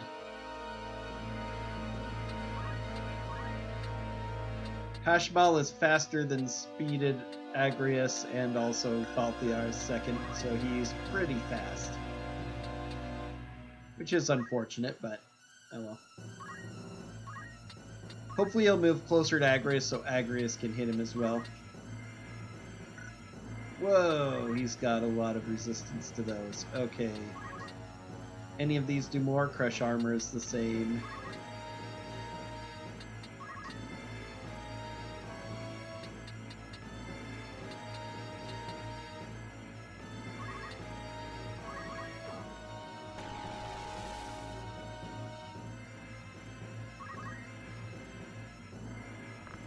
Alma, I'm coming. Wake, cast off this sleep. She will not waken to your vile speech. What have you done to her? Her will intact, our plans would come to naught. When next she wakes, her sacred task made clear. Unto this world our brethren must she call.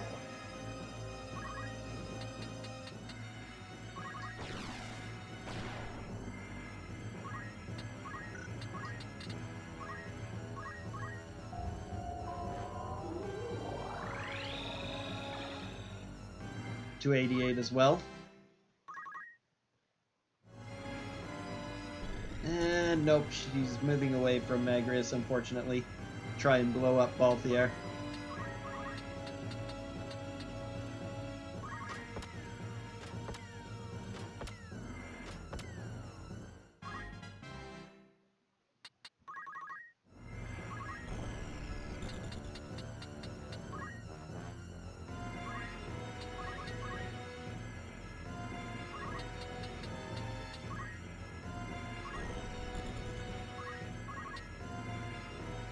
$294,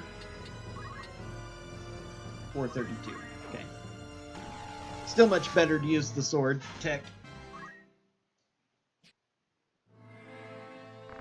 My lord and master, still you do not wake.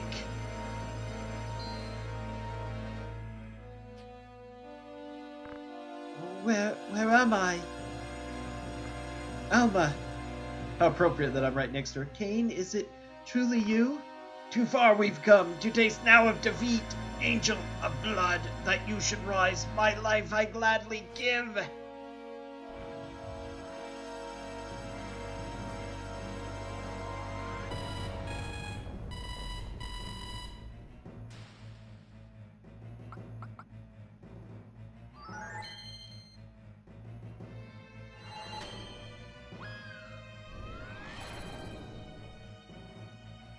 Zombie Alma, no! I am come once more. Alma, no!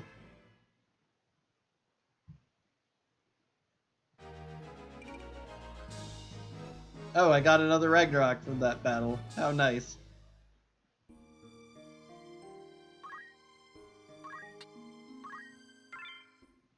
Even though it's on the same map, it's because they're in a whole other battle and I get another chance to check my equipment.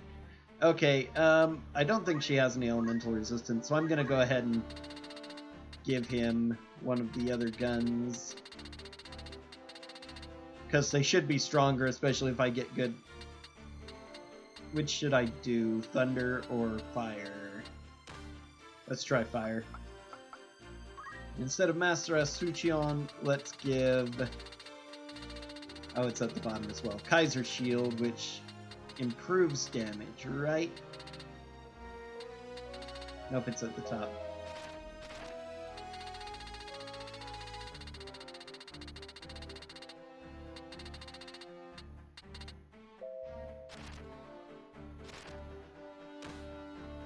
Boom. Okay. So he hasn't been able to defend against anything with the Asuchion anyway.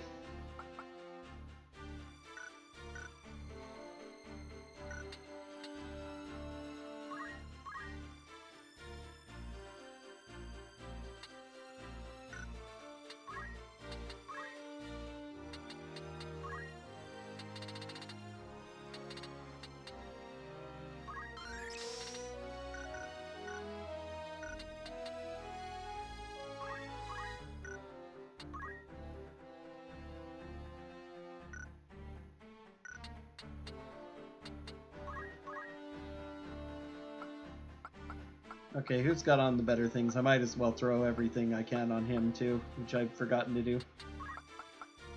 Can't do the Septium, but...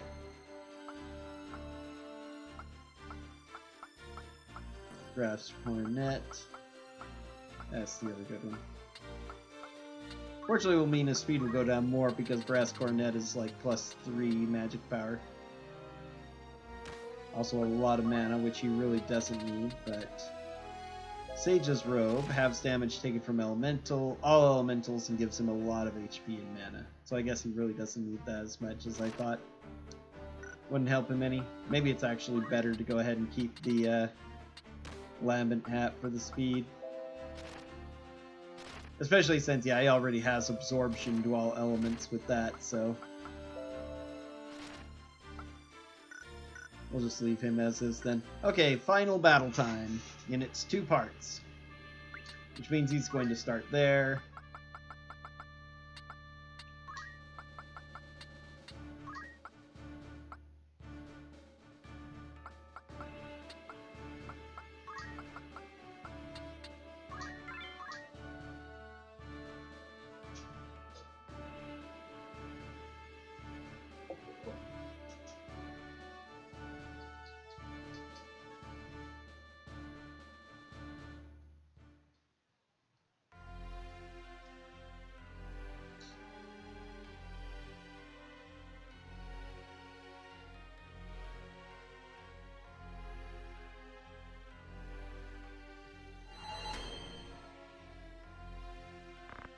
What is this? What happens to me?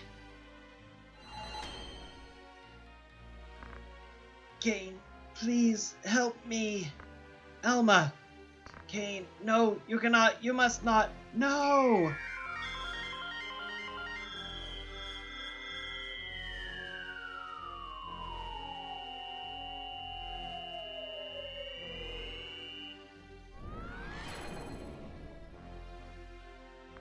Alma, are you alright? I will be, but Ajora, you must kill her, quickly. To thwart my coming, you would dare essay? No, it shall not be. Loyal minions, heed my call, to me!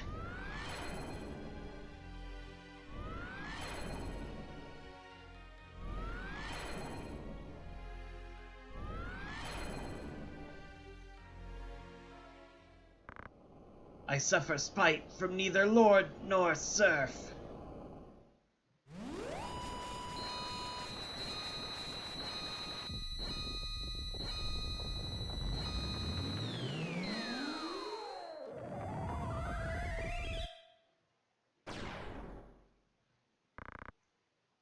Your defiance reaps you naught but death's embrace.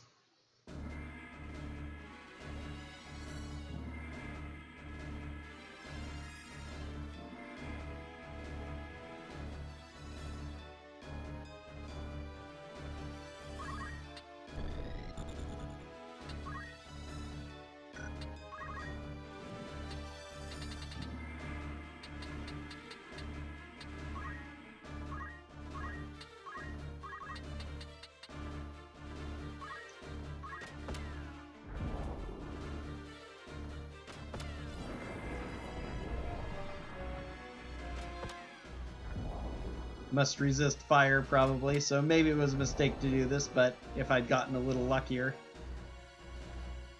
could have killed it.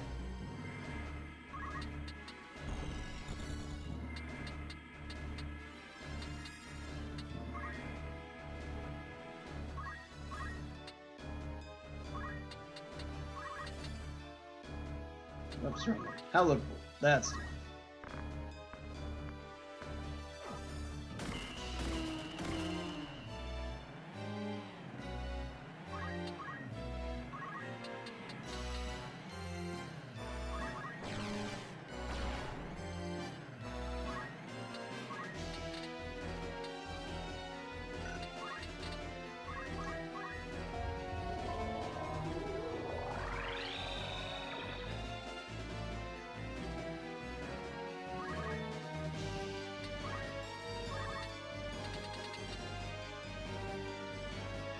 Okay, that one apparently doesn't resist that much. Well, he resists it some, actually, because, yeah, that's going to be half for barrage, but...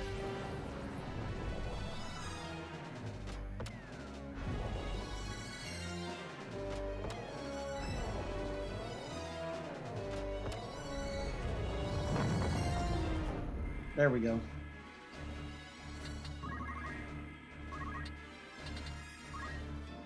And finally, you're close enough to attack.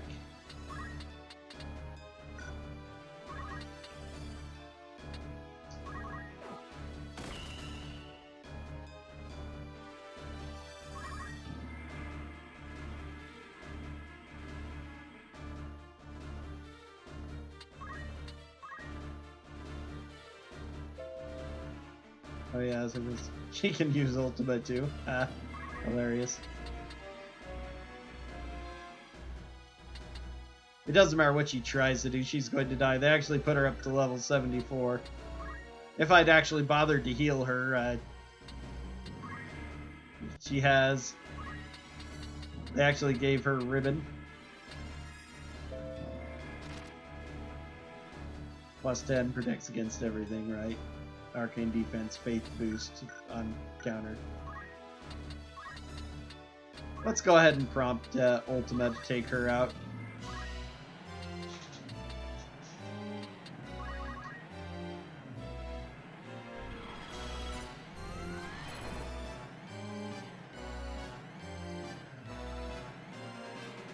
No, going to do that, huh? Okay.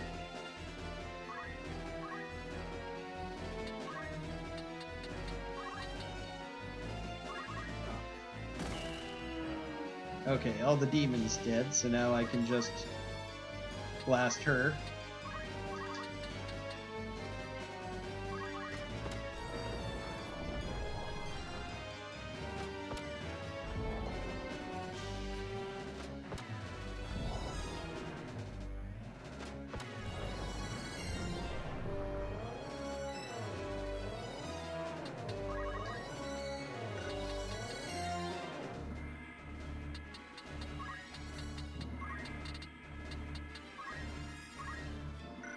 Now, don't defend, just AI healer.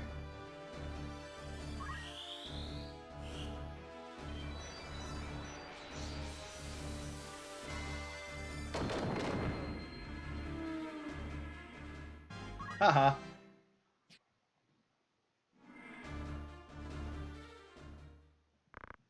Impossible this end to meet. I see it now, too late, in you. His blood, my vanquisher in times long past, but not so soon shall I accept defeat.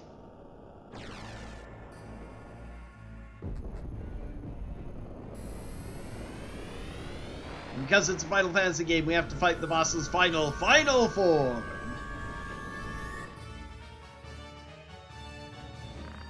Your soul itself shall not escape my wrath.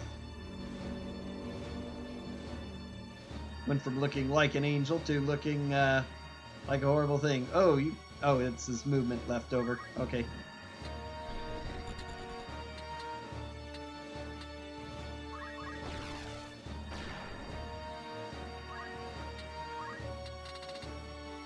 Let's see. How much would ultimate do? 226. I believe this is still doing more.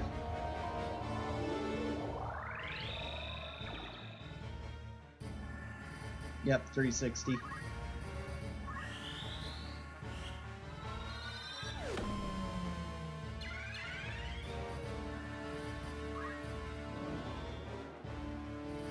Three faith.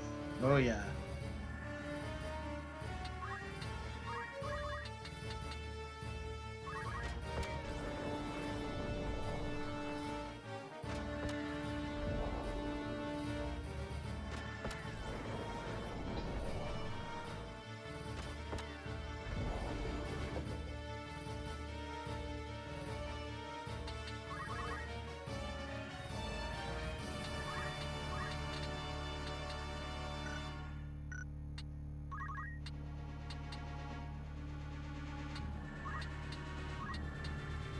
See if I do another Ultima. Ultima will go first, so I'll be able to move next to whoever to get it.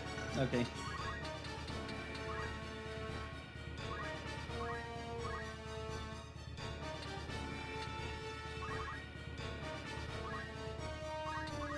Cast that on yourself and prompt her to go away, maybe.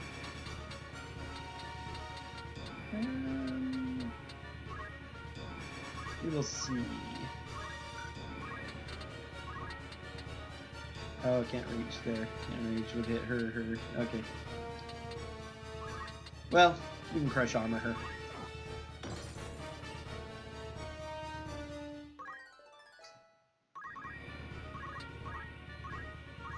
There, now we can lightning stab her, or holic bolt her right there.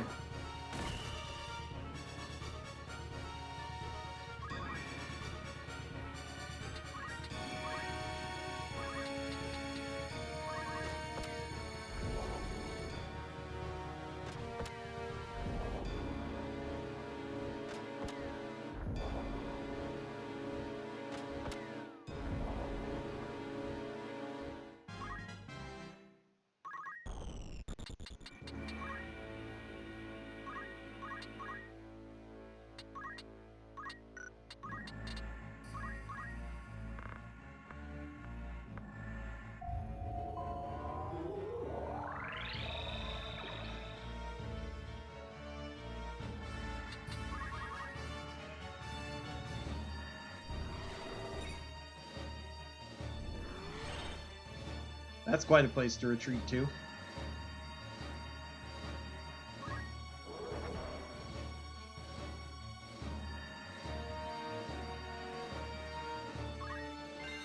Wow, it goes off that quickly? How unfair.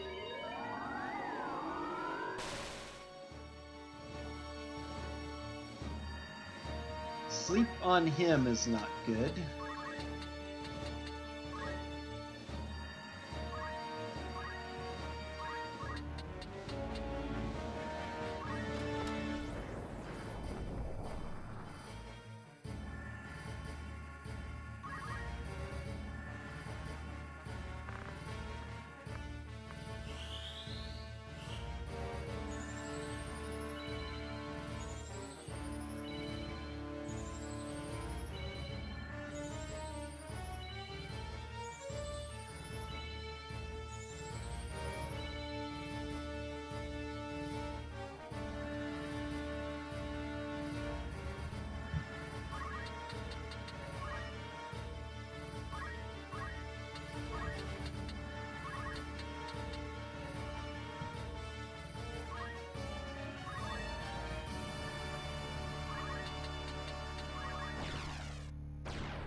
I wonder if she's actually weak to holy magic in this form, because the damage that Agrias is doing is absurd. But she has a holy weapon with holy boost, and the weapons element determines what damage the thing does, and she's 30 levels lower than Orlando, so probably, yeah, in this form. Had I but more power! And now one of the most bittersweet endings in Final Fantasy history. Although some of the later ones after this have been rivaling that. Most of the ones before it were pretty good endings overall, happy endings, but 10 started a bittersweet thing. 13 is pretty bittersweet, although it has sequels that change it up. 15 extremely bittersweet, or some of the others I was thinking of. I thought of one or two more.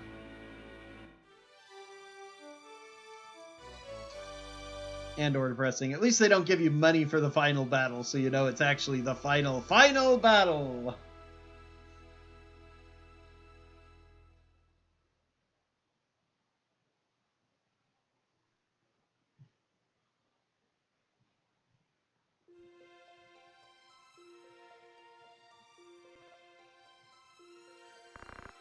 Blessings of the Great Father descend and guide your body's return to the earth. May the grace of Saint Ajora lead Alma's soul to the eternal shores of paradise. There she shall find peace. Faram. Faram. Faram. Farlam in the original translation. It's no better as Faram. I have no idea what that's supposed to mean. She was so young. For all the children of the house to be taken at once, the gods are cruel. And the youngest, Cain, denied even a burial, such a tragedy. The youngest son, Cain, not youngest, because that's Alma. For 3 centuries House Baelv stood, but no more.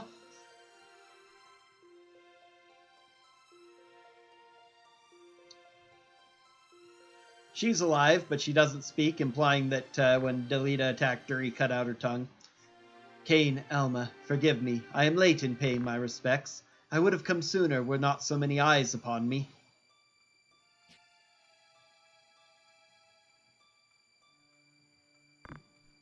Delita and Ovelia are wed now. A common-born youth restores peace to the realm, and now together with the princess, he forges a new kingdom. A tale of heroism not like to be soon forgotten. I believe Delita may be just the man you said, pure of heart in the end. When Valmafra revealed herself for an agent of Mulond, he made it appear as though he'd killed her, then let her run. I think he must have caught a glimpse of himself in her, a tool manipulated by Lord Folmarv. Okay, that makes it more clear, but, so that explained the situation there of why she's alive, but she isn't speaking, so either out of respect or because she did lose her tongue in the process, but that would imply not, so maybe she's just, doesn't want to speak here. My father, did he die bravely?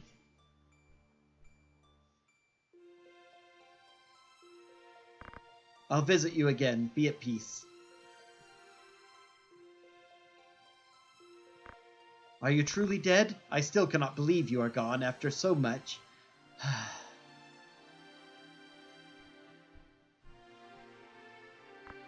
Could it be? And there's Kate and Alba riding a couple of chocobos through the graveyard. Kate, Alba, wait! They're alive. They're both of them alive. Thank you, Kate.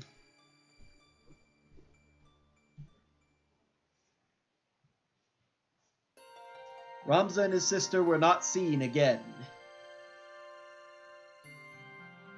Oren Durai was left to ponder the mark they had left on history's page. I know not what brings men joy, of what drives them to great deeds, of what legacies they hope to leave, I know less yet.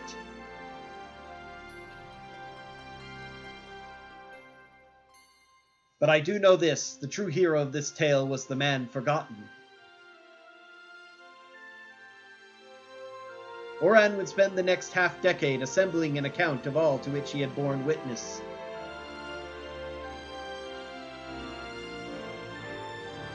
His work complete, Oran presented his account, the Durai Papers, before the Clemencian Council, then convened for the selection of a new High Confessor. However, the Church, fearing above all else the revelation of the truth, seized Oran as a heretic and burnt him at the stake. The pen that inked them forever stilled, the papers then lay hidden for long centuries, forgotten even by the Church that had concealed them. But I have found the truth, and so lay it bare for all to see, that his deeds might guide generations yet to come, that his name might receive the honor it is due.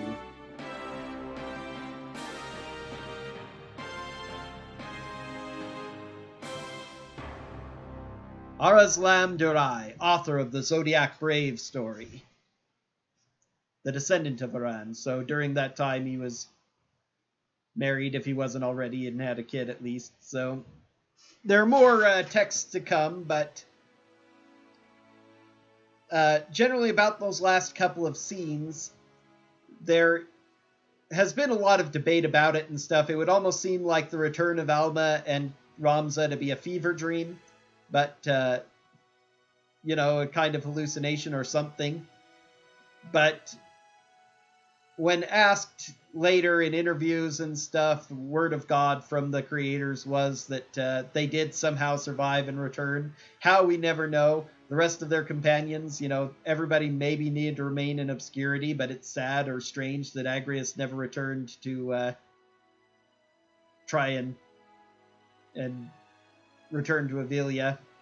Possibly could have been prevented because of the necessity of everyone remaining, you know, hidden and believed dead.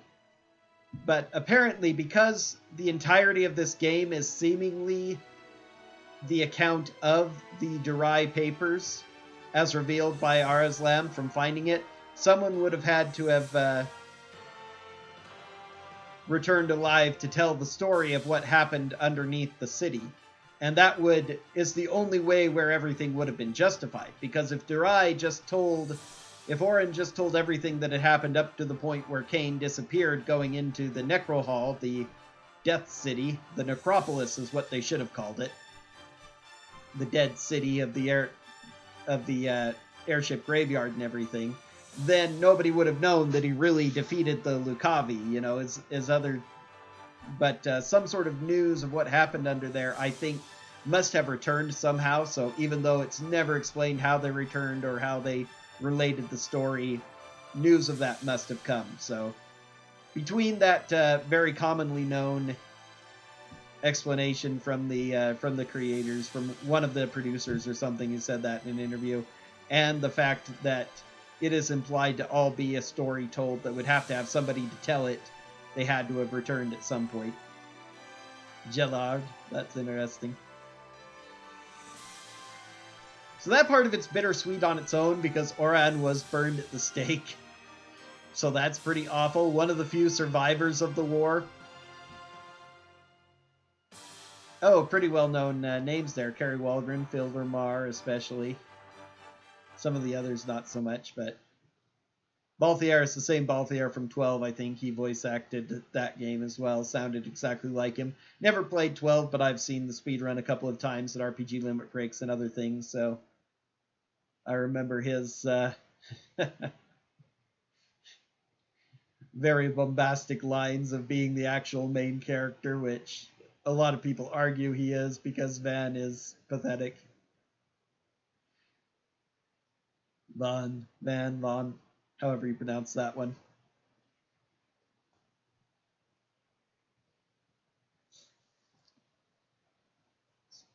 So once these credits play out and we see the final couple of cutscenes, unless they were removed from the War of the Lions for some reason,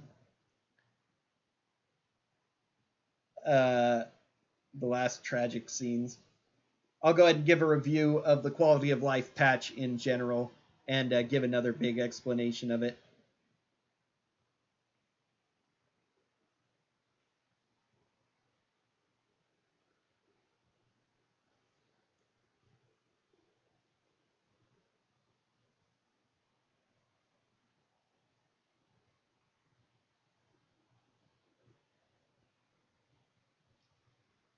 Very odd that they chose to make this portion of it entirely silent instead of continuing on the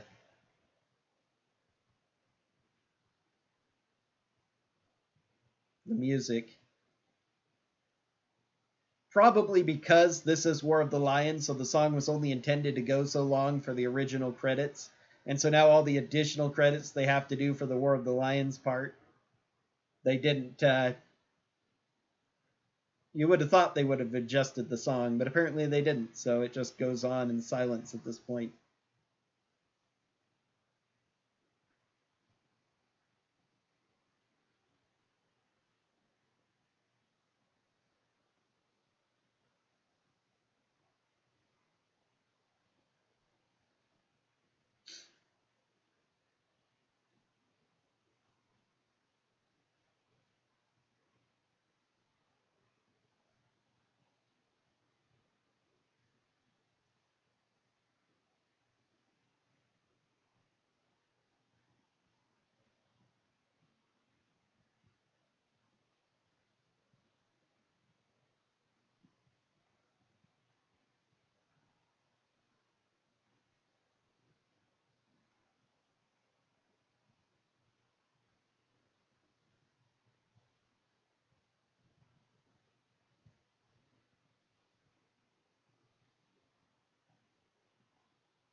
12 staff and A2 staff because they had the A2 character of Luso and the 12 character of Balthier in it as well as possibly having some of the additional content may have made reference to those two games too.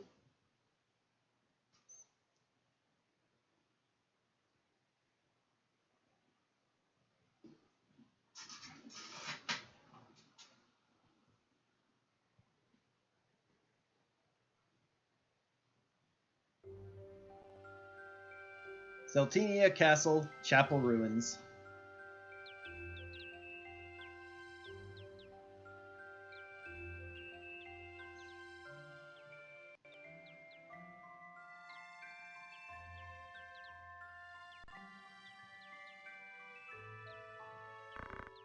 I thought I might find you here. Everyone has been looking for you.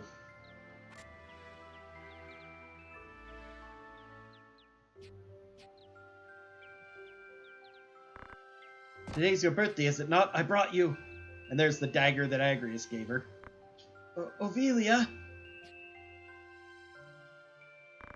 How could you? You used them and all the others. And someday you'll cast me aside just as you did the him.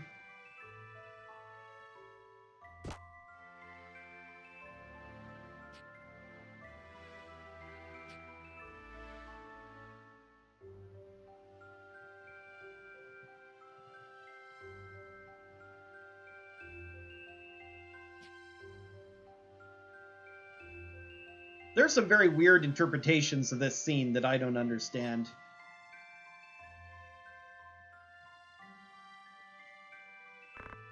Did you get your end in all of this, Cain?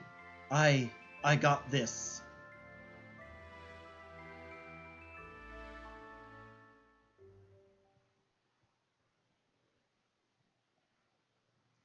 And the end. So, some people interpret that scene that Delita had come with the intent to kill her, and so he stabbed her with a dagger that he had prepared. It didn't look like that to me. It looked like, yeah, they'll let me have a game completion save, which is nice. Okay, I wonder what that does. But the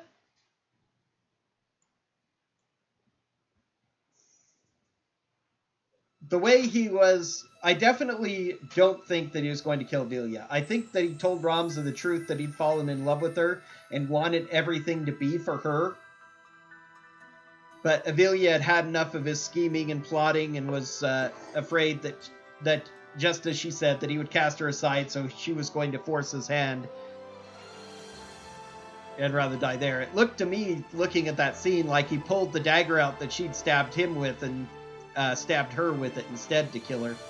A lot of people also think that he died from that, but he didn't actually fully collapse and never said he died. And considering that the kingdom has already gone through turmoil and nearly every single major noble has been killed, that would have made things even worse. So I'm pretty sure that he did end up surviving and must have eventually taken another wife and continued the kingdom on that way.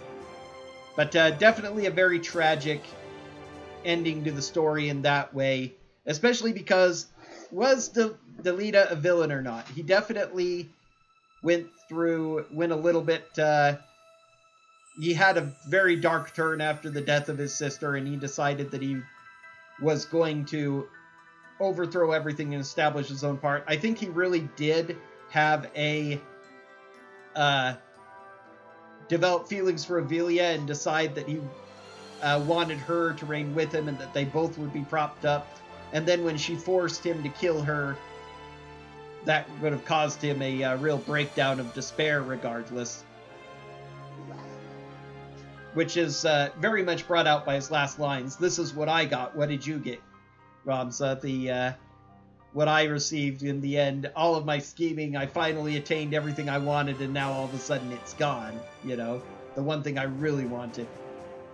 As for this quality of life hack itself, I'm going to go ahead and leave once again in the YouTube description. I'll have links to the hack itself and to the text file explaining the changes to it. If you're watching this on Twitch, you can !FFT to get those links as well. But overall, it's a very, very nice quality of life hack that made playing through this somewhat new and refreshing. I like the fact that in general, for the most part, he decided rather than to a lot of people who try to change some of these games around, they look at stuff because Final Fantasy is notoriously bad in most of its games for having various things that are unbalanced. And so a lot of times when people try to fix that, they're like, oh, let's totally nerf everything that's good about it, and so that you're forced to try out different stuff. And, you know, if you really want to play a high difficulty game, sometimes that's okay. But if you're not specifically looking for a hard mode experience, it isn't always the best solution.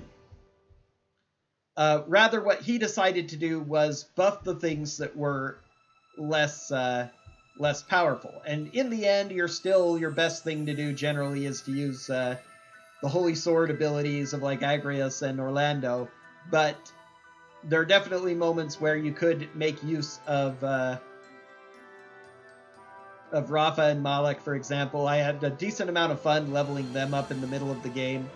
Meliadul was not buffed as much because he considered the one small nerf he did was nerfing the Sword Breaker Divine Knight abilities of Meliadul and Orlando so that they won't do damage if they break equipment, which is Not a huge nerf, but a small one.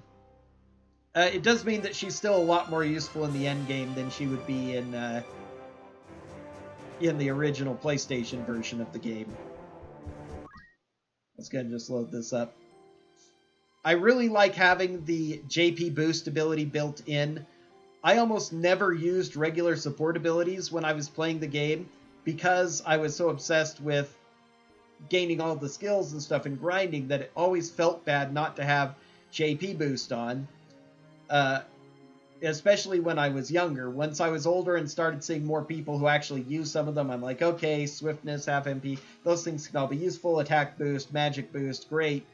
So I kind of used them sometimes in more of my recent playthroughs as an adult, but even so, I spent most of the time trying to get JP boost up. So it was really hard, especially in early game when you have to have all of those because you're still learning the abilities you want unless you decide to like grind on a map. Move find item is the same thing. I never liked having move find item. I knew there were rare treasures hidden in places, but trying to track them down was a pain, and I really preferred having movement options. And some of those are really hard to get if you don't have movement options, but you have to replace it with move find item instead. What a major pain. But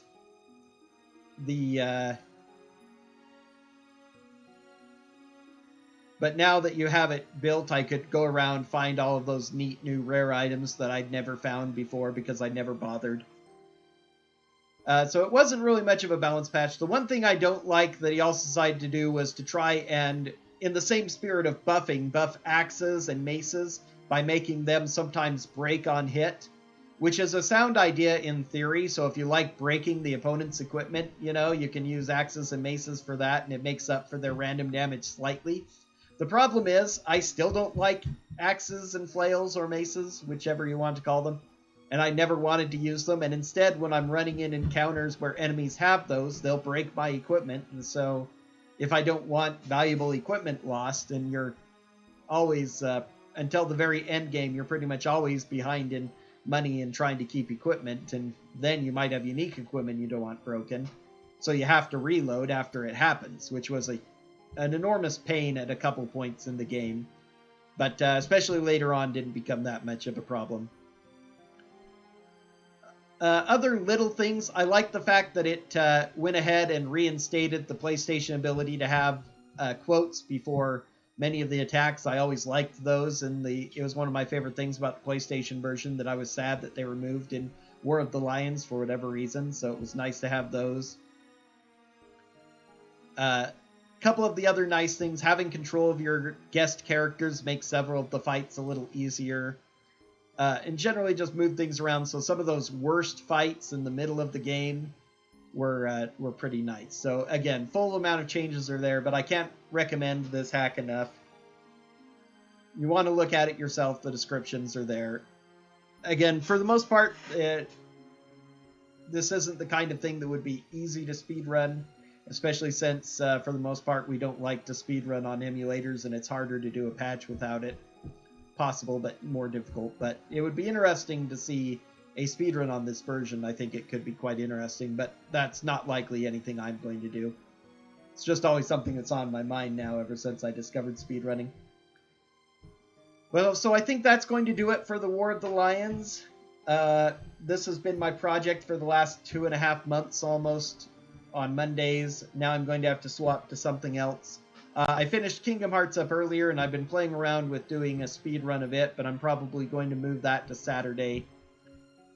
So these Monday and Tuesday, I'm likely going to be filling with a Fire Emblem game and Path of Radiance, I think it is, upon popular request from several people, as well as probably go back and redo my Trials of Mana New Game Plus playthrough that I started to do a couple years ago, and then various things had me drop it. It's been forever, so I'll probably just start a brand new one and try all over again.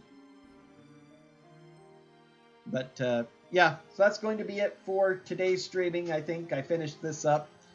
I'll probably play this some more to finish grinding my characters to the levels I want to play around with them on personal time, but generally not too interesting, so I'm not going to be doing any more streaming of that, so that's the last we'll see of this. But thanks for watching. Hope you enjoyed it all. Hope you'll enjoy more of what I do in the future. And until next time, take care of yourselves.